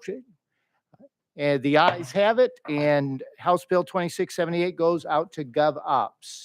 Chairman Sapicki, you're recognized. Yes, sir. I'd like to make a motion that we take House Bill 785 out of order. We have people here to testify from outside the area. All right, it properly motioned, properly seconded. Any objection? All those in favor of taking it out of order, say aye. Do we have to? And no? Okay, we're good. No objection. That takes us to item number 19. Item number 19, House Bill 785 by Chairman White. I'll let him get in position there. Do I have a motion? Properly motioned and a second. Chairman White, you are recognized on House Bill 785. Thank you, Chairman Committee. I was going to give y'all a break for a minute. 785 before you, Mr. Chairman, do we have any amendments on this that I need? All right. Bring on. What amendment are you working off from, Chairman White? I believe 17150. Is that correct? Yes, that's what we have here. Do I, a motion on the amendment? Second, all those in favor of adopting amendment 017150, say aye. Any noes? The ayes have it. Your bill is properly amended, and you're recognized on your bill. Thank you, Chairman and Committee. Where this bill came from, let me give you the gist of it, and there's been a lot of moving parts. Sponsored, Sir? Chairman Reagan, for what purpose? Okay. All right. Here we have a question on any objection, sponsor, to a question on the amendment? No, sir. Okay. Chairman Reagan, you're recognized. Thank you, Mr. Chair. In section 4 of your amendment, it says the Department of Human Services may promulgate rules necessary to affect this section. The choice of the word may is inappropriate. I suggest that we do a oral amendment, substitute the word shall. All right, is that a motion? I so move. Do I have a second? So you've heard the motion. That is a proper motion. Any questions on the motion before us? All those in favor say aye. Aye. All those opposed, no. The ayes have it, and the amendment is duly noted. And we're going to roll those amendments into one amendment, all right? Now, Chairman White, you are recognized on your properly amended bill. Thank you. Committee, where this came from, over the years, and especially last year's, I enjoyed traveling around the state and talking to all the different school districts and different communities. And everywhere I went, one of the biggest challenges to our state is adequate childcare. If it is available, it's very expensive, $35,000 a year on many things. Especially in our rural areas, just not enough childcare. The second part was trying to balance out, well, if you're going to have adequate childcare, then maybe you ought to combine early childhood literacy with it, so that whenever the child that's from an early age, where a parent brings a 1-year-old, 2-year-old, 3-year-old, that they're also getting some literacy instruction so they're more ready for pre-K. So you got two great ideas, early childhood literacy with childcare being combined. And so the challenge has been melding the two. Our Department of Human Services, they have the framework on childcare. The Department of Education has a framework on early childhood literacy. And so I have a guest here with me today that kind of give you the depth of what we're trying to do. But what we're trying to do in this bill is figure out how we can combine childcare and early childhood literacy moving forward at this time. And so unless there's any unless the committee wants to move forward, but any objection to our guest speaking on the depth of this bill, we can go ahead and recess. Any objection to having someone come and testify on the bill? Seeing none, we are out of session. I have, is it Blair Taylor is coming to speak on the bill? Come on up and be sure to identify yourself. You are recognized. Good afternoon. I'm Blair Taylor. I'm the CEO of Tennesseans for Quality Early Education. I come from Memphis, Tennessee, with along with our proud and fabulous sponsor, but I am also, our organization is a statewide organization. And so thrilled to be here with you today. And I'm going to make a few remarks. I'm going to talk a little bit, if that's all right, Chairman White, just for a couple minutes, and then we'll be happy to answer any questions about the bill or take any guidance from you, Chairman Slater, or you, Chairman White. Okay, so first, thanks very much to our sponsors of this bill, Chairman White and Senator Becky Massey in the Senate. Really want to thank Departments of Human Services and Education who've worked along with us and along with the sponsors to get to this amendment today. And it's been a lot of discussions, and I feel like it's really, really strengthened where we are today. Also want to thank the committee members who've really created, many of you who've created some really valuable insights and offered suggestions that I think really makes this amendment strong. The bill is, call it Promising Futures. To coin a phrase that Chairman White used a while back, it is to early literacy what Tennessee Promise is to higher education. Basically, it's a last dollar scholarship for early learning. Like the Tennessee Promise program, it's available as a last dollar scholarship to families after they've tapped other sources of federal aid, in this case for childcare. It's for children prior to kindergarten who are in households with incomes up to 100% of state median income. It would be funded through sports betting proceeds as the bill is written. It would help tackle two major problems that Chairman White alluded to. The first is our early literacy problem, and we are doing, and our General Assembly and our governor and all of you have done so much over these past couple of years to invest in early learning and literacy. We all share that critical North Star of third grade reading and math proficiency. And we know we still have a long way to go. And one of the big challenges is that so many of our children are arriving kindergarten already significantly behind. So this bill actually would address the fact that many of those children who are arriving significantly behind they're in childcare settings from 0 to 5. In fact, 300,000 children every year, Tennessee children every year, are in households where all available parents are in the workforce, right? So that means that they are in the care of someone other than their parents. And this bill would actually help tackle that and encourage more childcare programs and promote more childcare programs to use instructional practices that are proven to support early learning and literacy. And that's really what this is about. Let's optimize these childcare programs and ensure that really, as much as possible, they are doubling as high quality early learning and literacy classrooms. And then the next thing I'd like to. Ms. Taylor? Yes. If we could, we'd like to see if any of our members have any questions for you. absolutely, sure thing. Any questions from our members? Yeah, yes, Representative Balso? Thank you, Mr. Chairman. Good afternoon, Ms. Taylor. Yes. I have a two-part question. Sure. One, do you understand that DHS is opposed to this legislation? And if so, could you articulate what you understand their position to be and why, in your view, it's not correct? Thank you for asking the question. Yes, we and our sponsors work very closely with DOE, DHS. DHS had many great recommendations, and our sponsors were happy to address and incorporate 95% of them. The one area where they were not comfortable supporting, I should say, was something really that came from members of this committee, which speaks to the importance of measurement. A number of you said to us, if we're going to have this program, if we're going to do it as a pilot, we need to have a mechanism and a way to incorporate measures to evaluate the efficacy of the program. And so the specific language that we put in there that we feel is important and reflects the will of this committee and certainly our sponsors is the language that's been objected to specifically.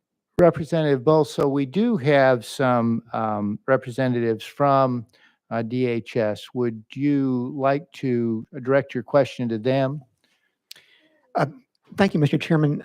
No, I think I'll probably explore the issue with the DHS representative, but I wanted obviously to give the opposition a chance to respond to it because that opportunity may not be there once DHS has testified. Okay, thank you. Chairman Sapicki, a question for our guest? I do, yes, thank you.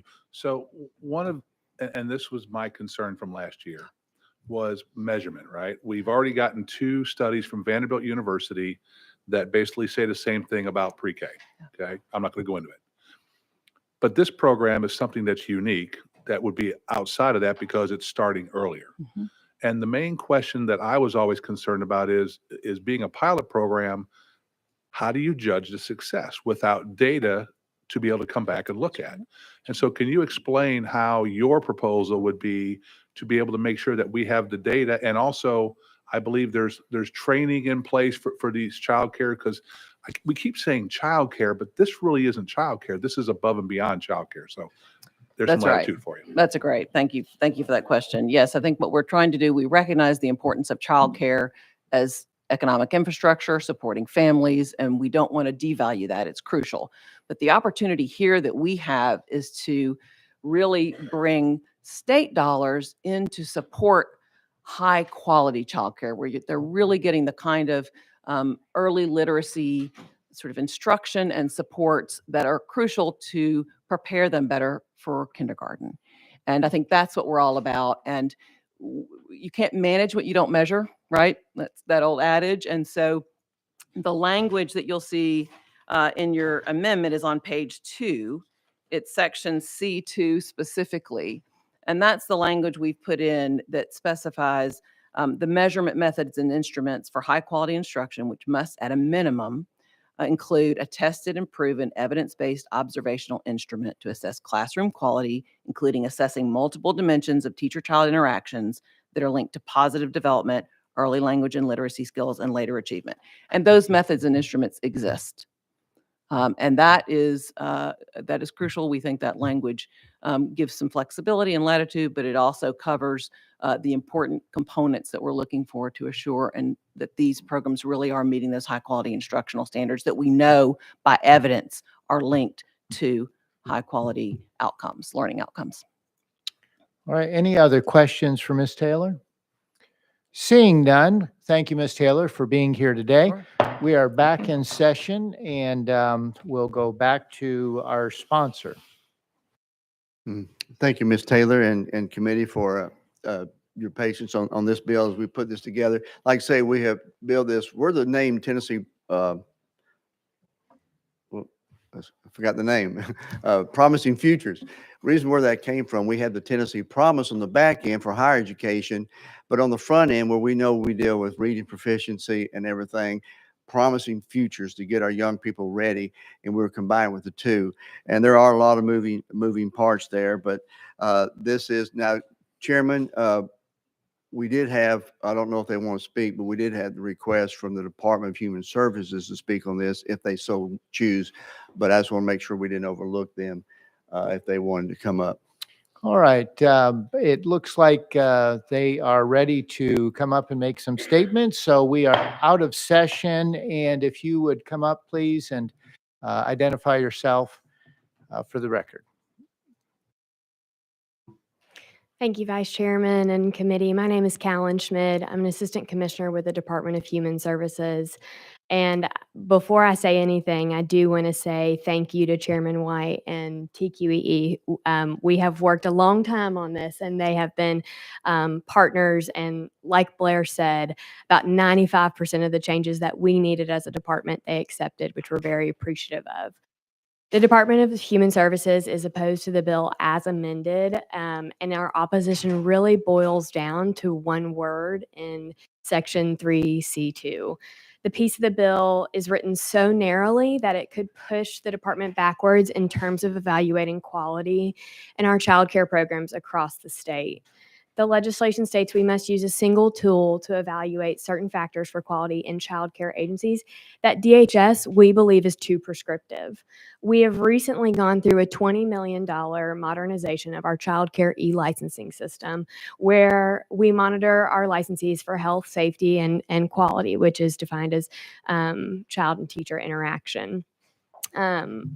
The Quality Rating Improvement System, what we call QRIS, we created a Tennessee-specific system based on parent and provider feedback through focus groups and through consultants, and it was a multi-year project to incorporate the most accurate definition for quality for Tennessee child care providers.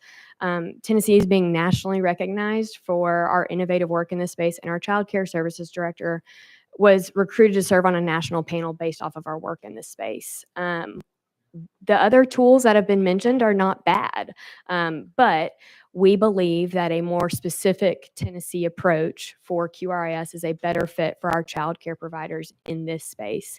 We were able to cherry pick what is best based on provider feedback. With this bill, the prescriptive language in 3C2 would slow down our innovation in this space. If we could change the must include in that language to may include in that section, we would ensure our ability to maintain our high degree of quality required by our Tennessee specific tool, rather than having to turn to the more generic tool. I'd be happy to take any questions that you'll have. Thank you, Ms. Schmidt. And Representative Gant, question? Thank you, Mr. Chairman. Callan, good to see you. Thank you for being here. Don't we offer, or do we offer any scholarship assistance now? Yes, sir. So thank you for the question. Sorry, Vice Chairman. So we at DHS, we offer a program called Smart Steps, a number of child care assistance for low income. We receive federal dollars from the federal government. Sorry, that was duplicative. About $220 million each year, roughly, for the Child Care Development Fund dollars. With that, we've rolled out a number of direct assistance to families. They do need to be below 85th of the state median income. So, you know, they do have an income threshold. This bill goes up to, I believe, the 100th percentile of the state median income. So it does serve a broader audience. But with one of our concerns is that there will be providers who are working in our certificate program that I just mentioned under the QRIS system. And then under the other bill, or under this bill, we would have providers operating under another system, an evaluation tool.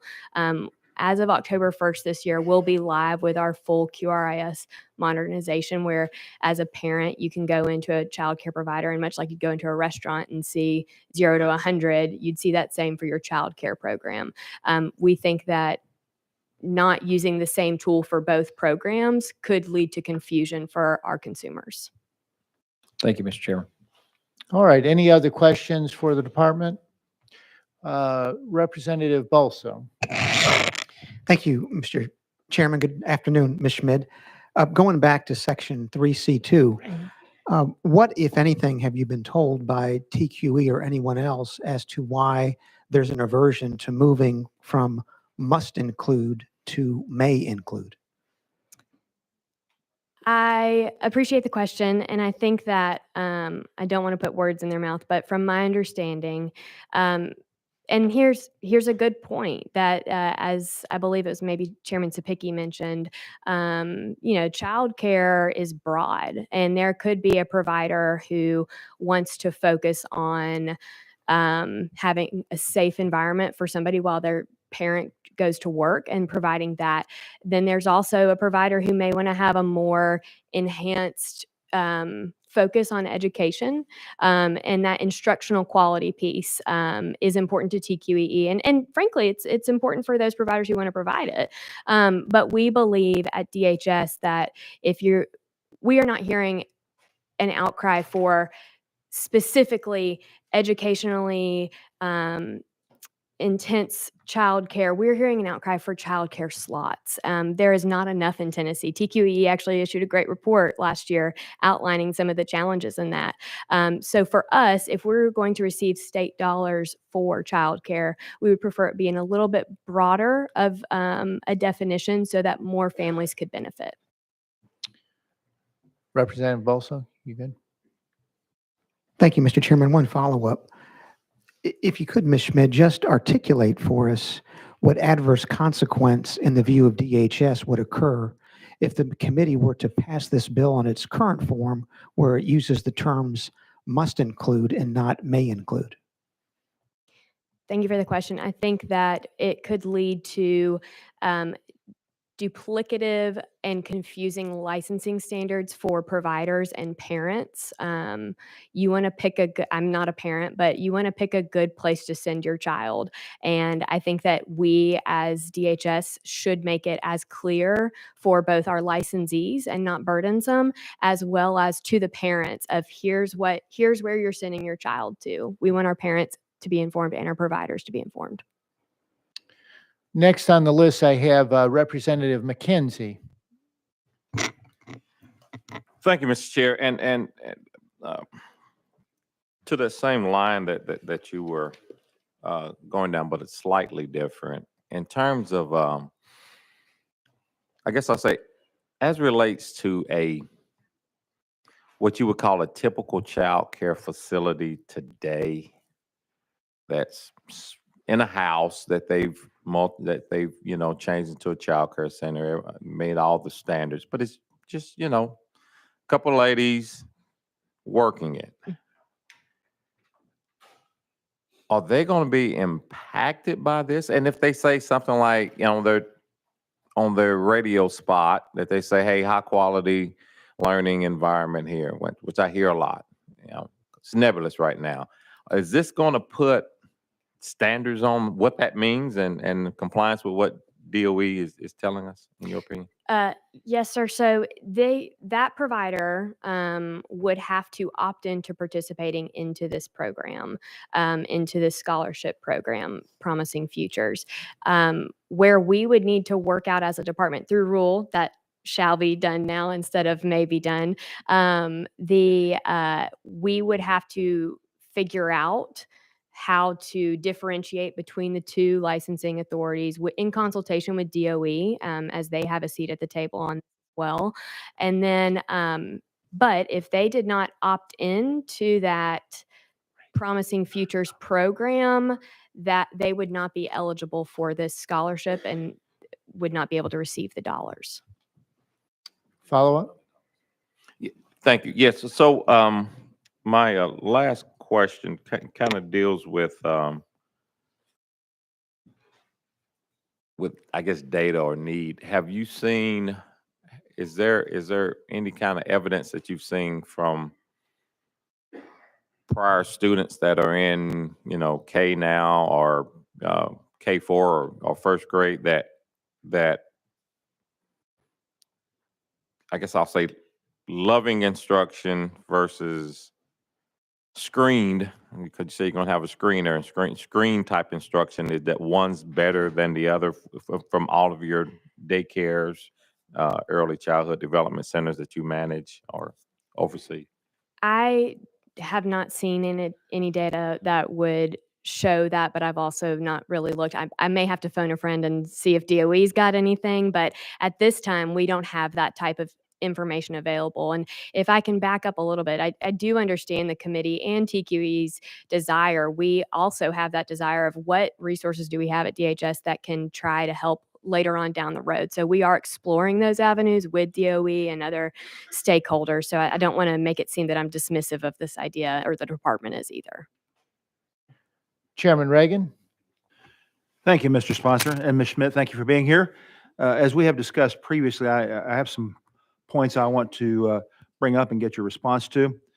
Our state constitution requires this body to provide a public education. I have found nothing in our state constitution that requires us to provide anything called childcare. I understand the need for ensuring those that provide it are licensed and they're safe and so forth, and I certainly don't object to that. However, in our state, we currently have 60% of our third graders matriculating into fourth grade that are not reading on grade level. We have been presented with information in this committee, which some might quarrel with, but nonetheless, the presentation has been made that the early intervention, as in prior to kindergarten, is critical for getting students to the point where they no longer have to have intensive intervention and can succeed in increasing their reading abilities. Therefore, I would ask you, objections to this from your standpoint seem to be purely because you think it's difficult to do. It's going to cost you time and money to do, as opposed to the benefit it's going to provide to the state. Would you care to comment on that? Yes, sir. Thank you for the question. I think what we would prefer at DHS is to work on this through the rulemaking process so that we could also get provider feedback, because we have used some of these assessment tools that are specifically called, well, not specifically called out, but the structure of those tools called out in the bill. That's why we went through the modernization system with the new QRIS system. So we would prefer to work on this through rulemaking to establish those standards in consultation with DOE, DHS, and the providers that both agencies license, so that we can hear from providers as well. Follow up? Thank you, Mr. Chair. If I just understood your comment there, you're saying we need to take longer, and that putting it in law as opposed to rule is something that you object to. Oddly enough, on the Government Operations Committee, I hear the opposite objection many times. That said, though, you need to explain to the satisfaction of committee here why this system can't work in conjunction or in parallel to the one that you have already.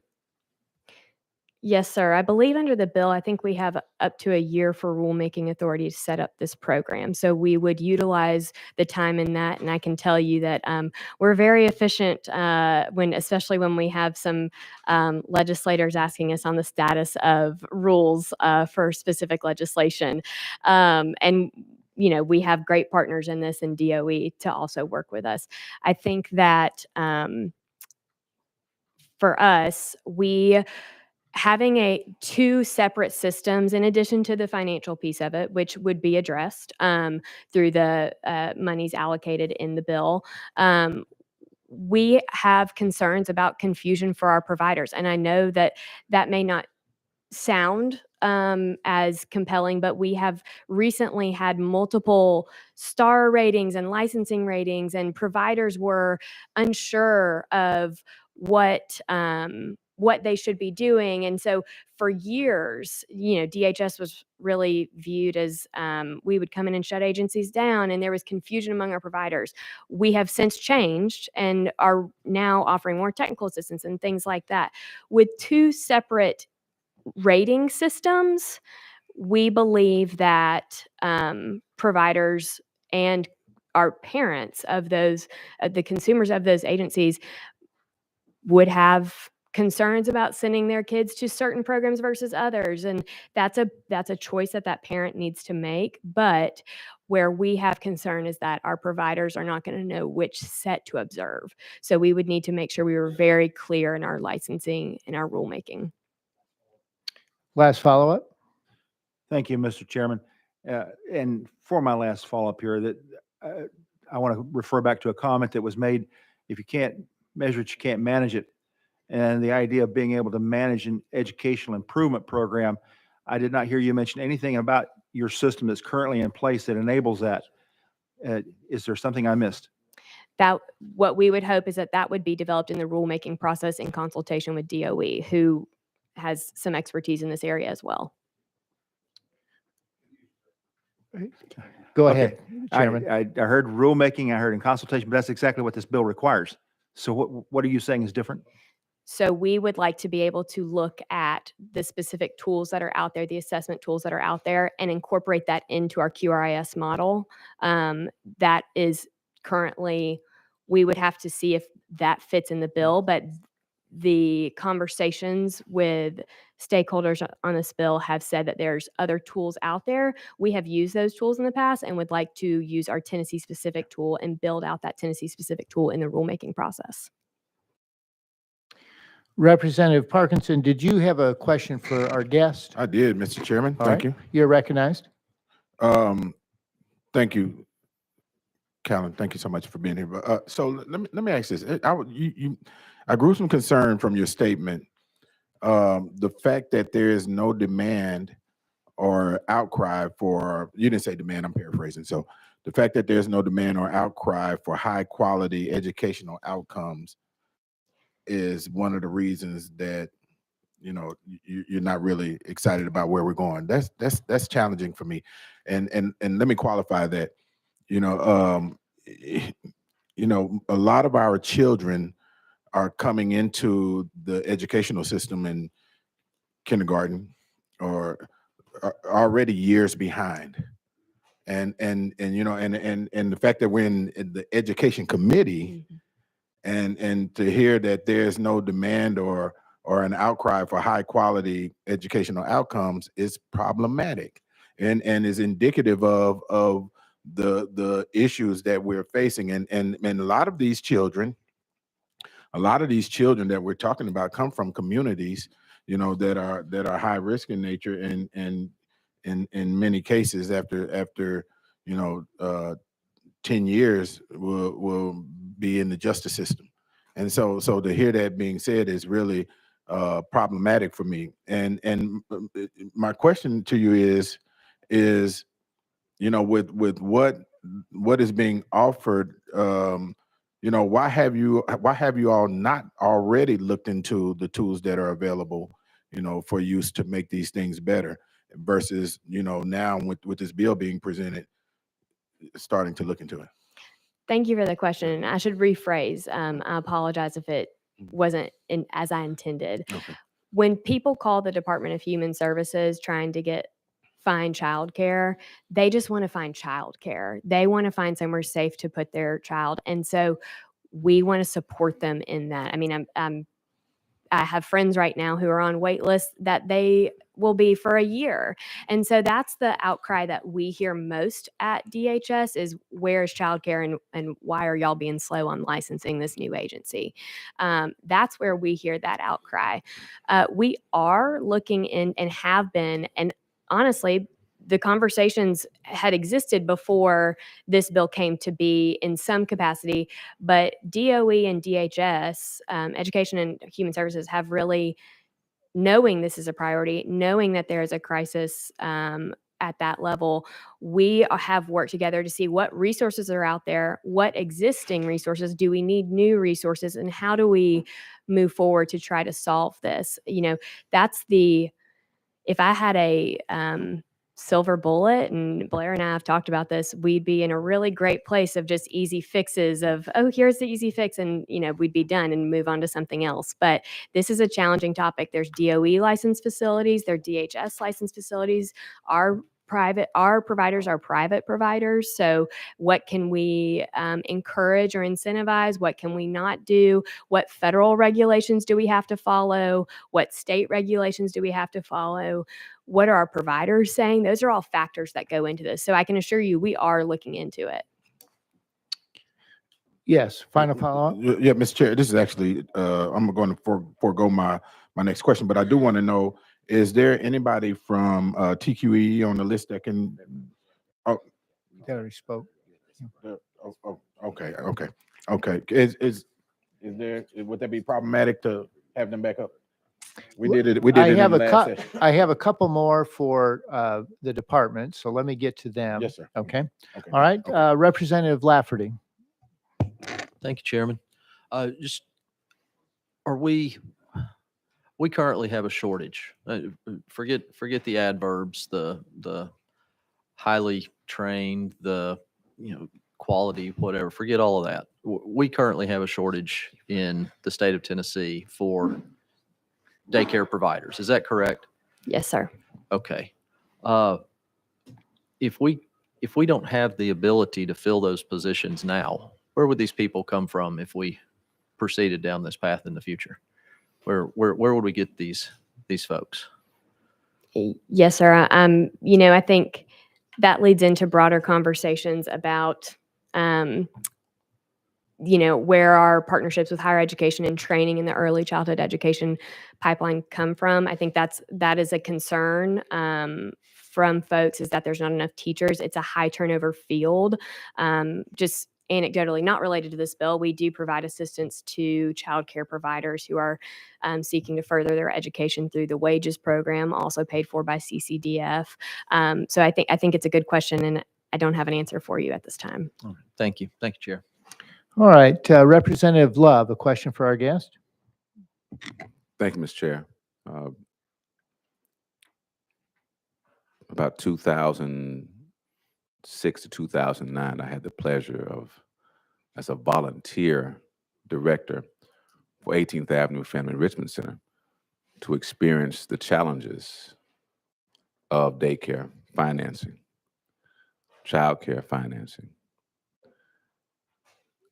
It's a center in North Nashville, started about 1934.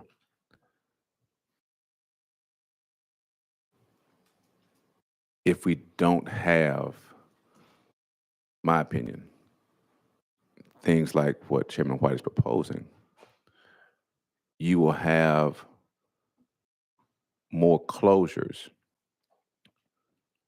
When I was at 18th Avenue, we had 18th Avenue, we had Bethlehem Center, we had the Northwest Y, and then we even had, I think maybe in Fanny Battle and Grace M. Eden. Now it's just 18th Avenue. Because the funding model is not there, because parents who cannot pay sometimes just take the kids out. And the daycare and pre-K is asked to keep the spots, right? So absent of this bill, I think my colleagues may have also asked the question, absent of this bill, how do we have an appropriate funding model to sustain these facilities? And I think part of the challenge may be that parents don't know to call and say, where is the high quality 4-star, 3-star program that I can enroll my child in? They're just saying, where is daycare? So absent of this bill, how do we fund those models, including things that allow expansion for certain grades?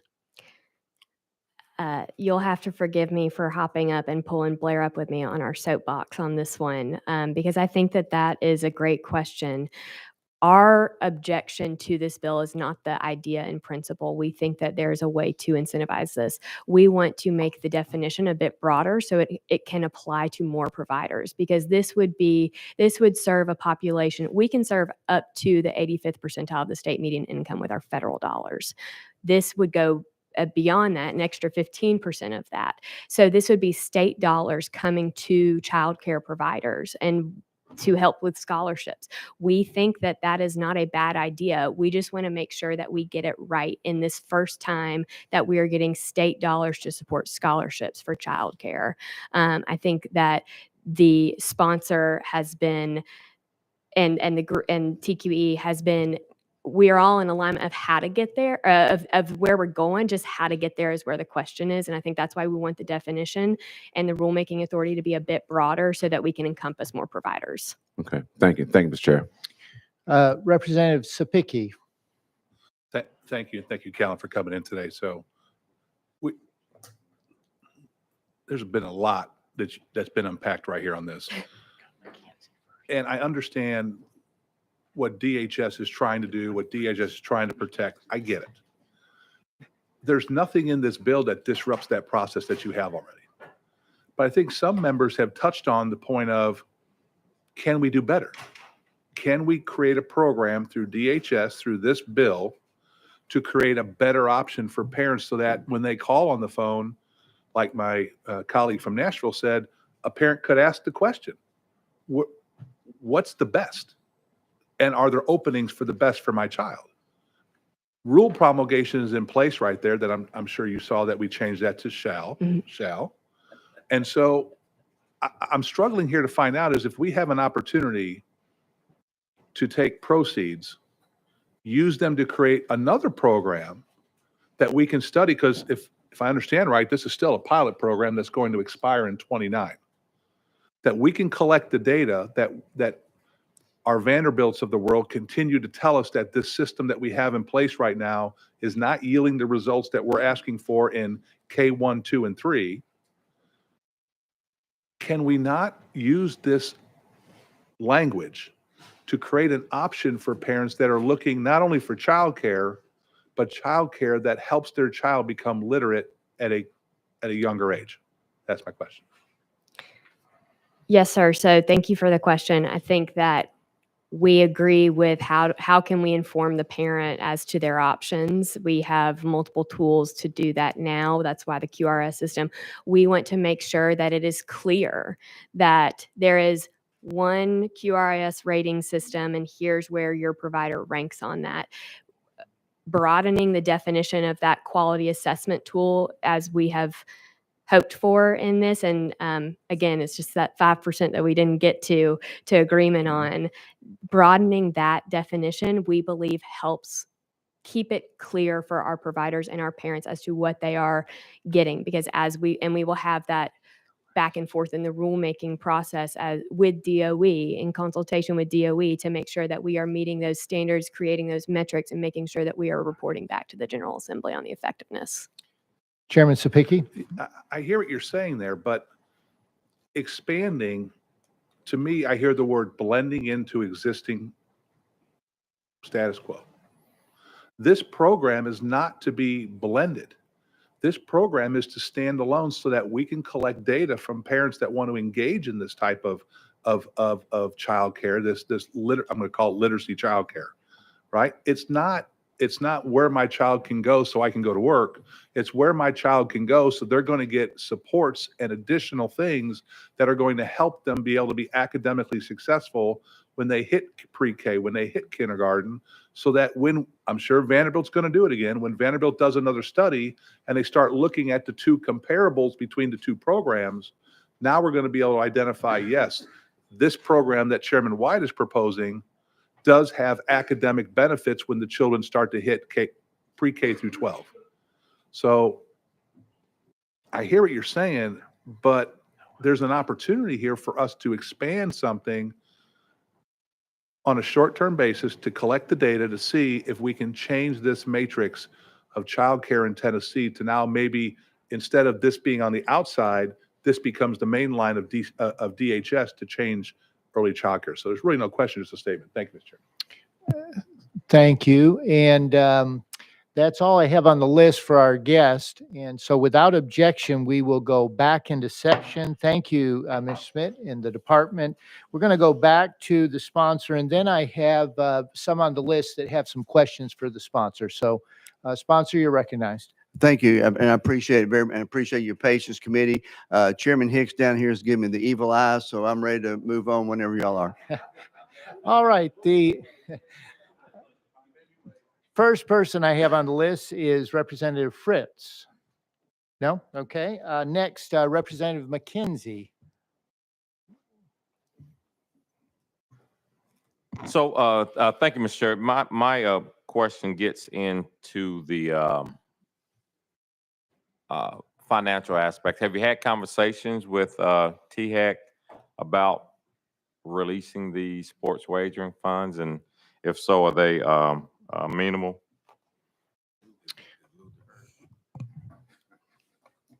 Sponsor, you're recognized. Thank you. We have, and that has been also one of the challenges. We reduced it down to the, I believe it's 5 million in there right now. And that's continuous discussions. We are continually told through THEC that after this year, the lottery funds will be at a level where they are sustainable. And so we'll continue to go out. That will be an issue we'll have to address with finance. Follow up? No. All right. Representative Ritchie. Thank you, Chairman. Thank you, sponsor. Just touching base on what the concern that I had last year, and then some of the conversations. We've got programs right now with DHS that goes up to the 85th percentile. This right here under section 3D2 there takes 100% of whatever the median income level is. Has there been any conversation as far as for potentially increasing that under this pilot to a different level? And where I'm coming at from there is it's almost the forgotten Tennesseans that are in that swath. Everything that comes across, it seems like, has a income threshold at 100% or 200%. But nobody mentioned as far as for something higher, there's a huge bulk of Tennesseans that are going to end up falling in that between that 30,000 and 65,000, that it would really be substantial and other opportunities that aren't available to them right now. Has there been any conversations around that? Chairman White. There have been conversations. Right now, we've gotten the bill to where it currently is. Like I said, this has been another kind of 2-year process trying to work with all the departments, get something out. But right now, we are where we are with this bill. Representative Bolzo, a question?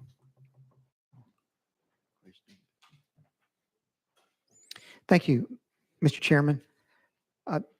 Chairman White, we've had a lot of good comments today, but one that I was struck by was Chairman Reagan's comment about the Constitution, that it actually requires that we have a free system of public schools, which is true. That's Article 11, Section 12.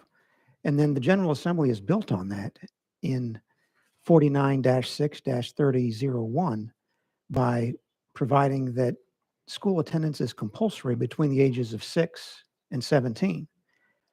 But you'll recall, I think it was in 1855 that Frederick Douglass said that it's easier to build strong children than fix broken men. I think that statement remains true even today. And so this 100% median income portion of this bill concerns me, because if we do have a problem with third grade literacy and juvenile crime and other ills in the state, and if we do have a charge by our own Constitution to have and provide for a free system of public schools, why don't we do this across the board? That is, get involved as a state in early childhood education for all Tennesseans, not just those who might be at the 100% median. Chairman White. Thank you for it, those comments, and I don't necessarily disagree or anything. But at this point, that's the will of the committee, is just if this bill moves forward, what we do, we're trying to get it to a point that we have something that we can address on. The main thing is we know we have a need for childcare in this state, and so I'm not opposing what you're saying. This where we are right now is where this is a pilot for the next till 2029, and once the pilot is, we continue to expand if it does work out. All right. Any other questions for our sponsor? Question's been called. Any objection to the question? Seeing none, we are ready to vote on House Bill 785, moving out to GovOps. All those in favor say aye. All those opposed? The ayes have it, and HB 785 moves out to GovOps.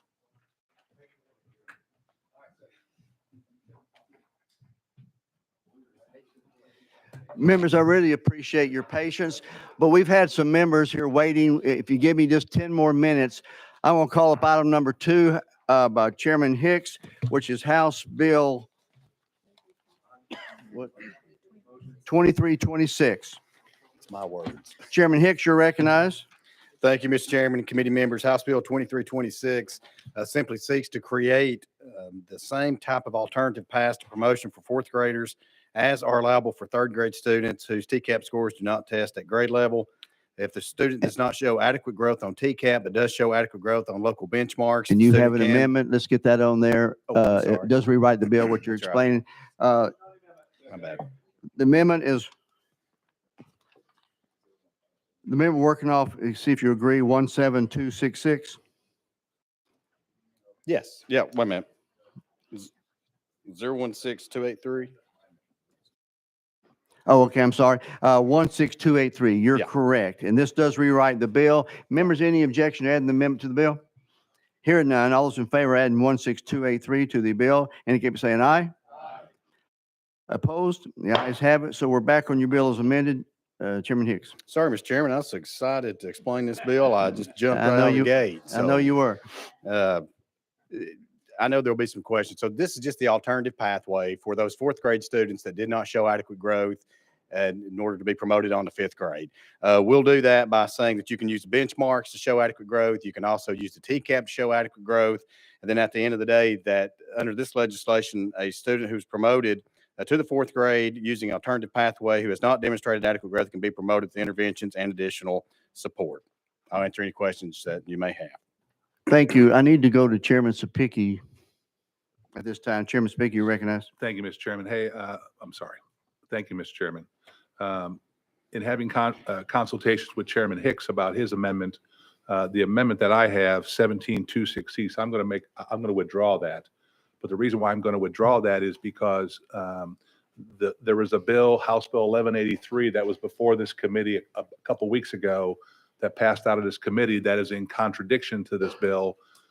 Our intention is in Finance Sub is we are going to amend House Bill 1183 to match this language. So they're synced up. So therefore, there won't be a conflict anymore. So that will happen whenever 1183 runs in Finance Sub. My only question to the bill sponsor is, Representative Parkinson has a bill that's being held on the desk on the House floor that has to do with the ASD. Because in House Bill 1183, there is also language to take care of the ASD. So my only question to the sponsor is, providing this bill makes it out of this committee and it gets to the House floor, that he would commit that he would hold this on the desk to see the disposition of 1183 as a stopgap in case 1183 doesn't move forward. We have fourth grade fixed on the House floor, ready to go. Chairman Hicks.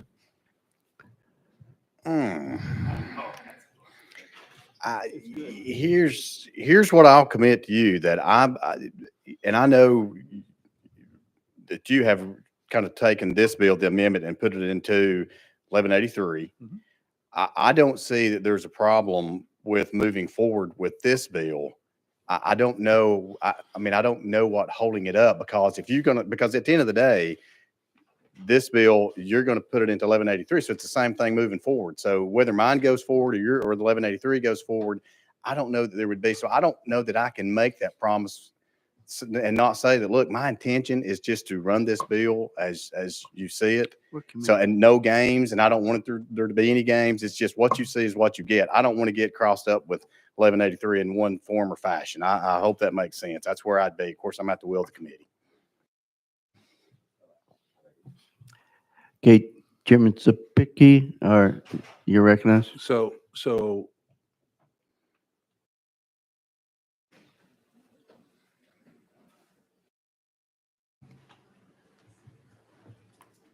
choosing my words, Mr. Chairman, choosing my words. Um,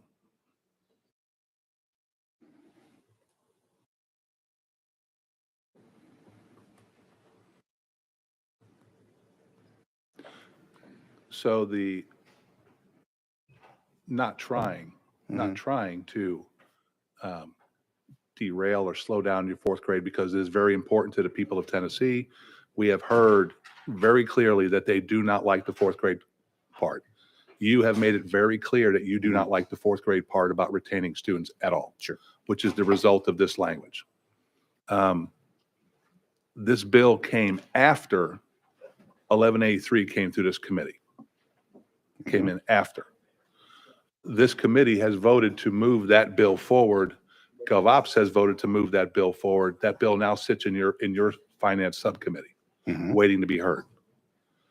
I do not see a problem because I'm pretty sure I feel confident in saying this, that if this bill gets to the House floor and you would make a motion to just hold it on the desk, seeing the disposition of 1183, that I can't imagine any member in this House would vote against if 1183 fails somewhere along the line or language gets taken out, that on the House floor, if you would make the motion to pull 2326 off the desk, That's fine. I would be the second on it immediately. Yeah. So that's my position. Because Representative Parkinson has a bill that the General Assembly held on the desk in regards to the ASD because of 1183 that was coming. So to be fair to Representative Parkinson, his bill is ready to go on the House floor in case something happens to 1183. Your bill would be ready to go on the House floor in case something happens to 1183. Just trying to keep everybody treated fairly. Let me go back to Chairman Hicks, then we'll come to Representative Love. Representative Thank you, Love. Mr. Chairman. And my question may be for legal. Procedurally, if Chairman Hicks' bill passes on the House floor and in the Senate in the same form it's in, and 1183 comes along and passes, then there's no undoing of Chairman Hicks' bill because it's the same language. Is that correct? You want to ask that to legal? Yes, sir. Without objection, we're in recess. Legal, you're recognized. Casey Washburn, Office of Legal Services. Representative Love, it would depend on the effective date of each respective piece of legislation. If both pieces of legislation with regard to the fourth grade retention provisions took effect upon becoming law, if the legislation that's before committee, House Bill 2326, passes in the same form with the Senate and takes effect upon the governor's signature or 10 days after laying on the desk, then at that point, if subsequent legislation in the exact same form takes effect upon becoming law, there wouldn't be operationally any distinction in how that law takes effect and is implemented in schools if it's implemented and adopted in the same form with no substantive change. All right. Thank you. Thank you, Chairman. That's my question. Chairman Speaking. And thank you. I agree with Representative Love. In this current form, with the amendment in Finance Sub, would link them up. But I would advise everybody that 1183 has gone through 6 amendments through 3 committees. So they may not be linked up when they get to the House floor. And therefore, if his bill would go second behind 1183, and the body believes that the amendment that's on 1183 at the time that hits the House floor is not an amendment that we like in regards to fourth grade, then we could run Chairman Hicks's bill behind it to put it back in the position that now this committee has chosen to adopt. Representative Love. Yes, sir. Now we're still in, we can go back in. We're still in recess with legal. And so if 1183 doesn't get out of Finance Sub, then we just need to run Chairman Hicks' bill, right? Okay. So I know how to vote now. Thank you. Okay, we are back in session and we're on, Representative Ritchie, you have a question? Yes, thank you, Chairman. And I don't know if it's more of a question or just statement. The coulda, shoulda, planning, gamesmanship. If we would have passed Representative Parkinson's bill on the floor whenever it came up, then it would be a moot point inside of the 1183 that's being discussed. I think as we go through the committee process and everything up here, as bills come forward, we should take everything on the merit as it comes in and move it forward, and then we would make whatever adjustments after the fact. So I just more along wanted to make that statement. I think that my personal opinion, I had some heartburn whenever that got placed on the desk, just because it was something that, based on timing, the comment was made that this is coming through after 1183. We sat here last year and voted on Representative Parkinson's bill, and it was on the floor this year. So if we're going based off of timing, that shouldn't have happened that way either. So just wanted to clear that out there and make a statement on that. Thank you. Thank you, Representative Ritchie, and that was in consultation with myself. Representative Stevens. Thank you, Mr. Chairman. Is this fourth grade provision in the Senate version of 1183? So if we don't pass something over here in the House and they don't put it in the Senate bill, there won't be anything for the fourth grade retention. I'm more concerned about having a wave of mad fourth grade parents than I am about having it in the 1183 bill. So I think if we pass your bill, it would be safer to remove it from the 1183 altogether and make them two separate things. So I think we ought to move his bill forward. Thank you. Any further discussion? Chairman Hicks. I'm at the will of the committee. I would obviously, I certainly respect the wishes of the chairman, of Chairman Sapicki, certainly do. The only thing I guess that I do worry about is making sure, because there are some minor differences between my bill and what's moving in the Senate.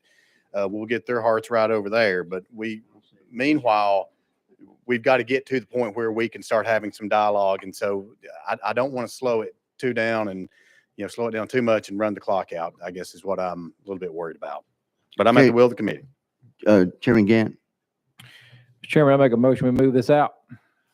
Motion's been made. Any objection to the motion?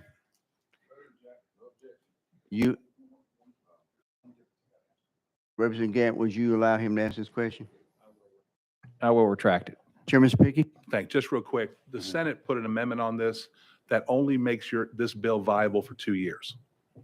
There's a difference. That's a huge difference. So we need to be aware that the Senate's only saying that this amendment on the Senate side is only going to last for 2 years, and then we'll be right back here in 2 years. So are you going to, if this bill does go to committee conference, is it your intention that you would not take that amendment and keep it as its intent is right now, that this is a one-time fix, we never go back to this? Chairman Hicks. Absolutely. Question on the bill. Question's been called on the bill. Any objection to the question? We're on House Bill 2326 by Chairman Hicks. All those in favor of moving out indicate by saying aye. Opposed? The ayes have it. It does move out, and it is my understanding this doesn't really have a financial note, so it goes to calendar and rules. Thank you, Chairman Hicks. One last question. Thank you, guys. Thank you. I'm going to get ready to let you go. Representative Barrett, do you have an amendment that you wanted, bill that you're going to take off notice? This is House Bill 2154 on item number 7. I have a motion and second. You're recognized to explain. Mr. Chairman, if we can put the amendment on it first, get it in the proper position, and then we can dispatch with this. Okay, members, the amendment does rewrite the bills 15094. Any objection to adding it to his bill? Here, no objection. All those in favor indicate by saying aye. Opposed? The ayes have it. You're properly amended. You're recognized. Thank you, Mr. Chairman. I was going to joke about having 7 people here to testify on this bill, but I don't know that that would be quite as humorous this time. Mr. Chairman, as you and I have discussed, members of the committee, this is something that we've been working on for quite some time. I know Chairman Sapicki's had a similar bill to this dealing with the age cutoff for kindergartners, and I really appreciate Chairman Haston and his work in subcommittee on trying to get this in the right posture. Our friends over in the Senate have sent this to a summer study, so with the support of the committee, I would support that as well in hopes that we do get an actual summer study on this, because I do think this is worthy of further discussion and us, making sure that we make sure that this is something that stays in the lexicon of what we're discussing. Representative Ritchie.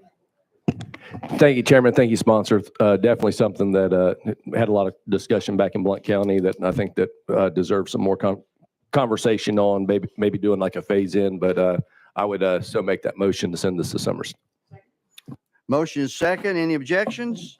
Without objection, House Bill 2154 sent to summer study. And members, we are out of time. I know we have Mr. Boyd down there, but Chairman Boyd, but I think Health Committee is waiting to come in. So without objection, we are adjourned.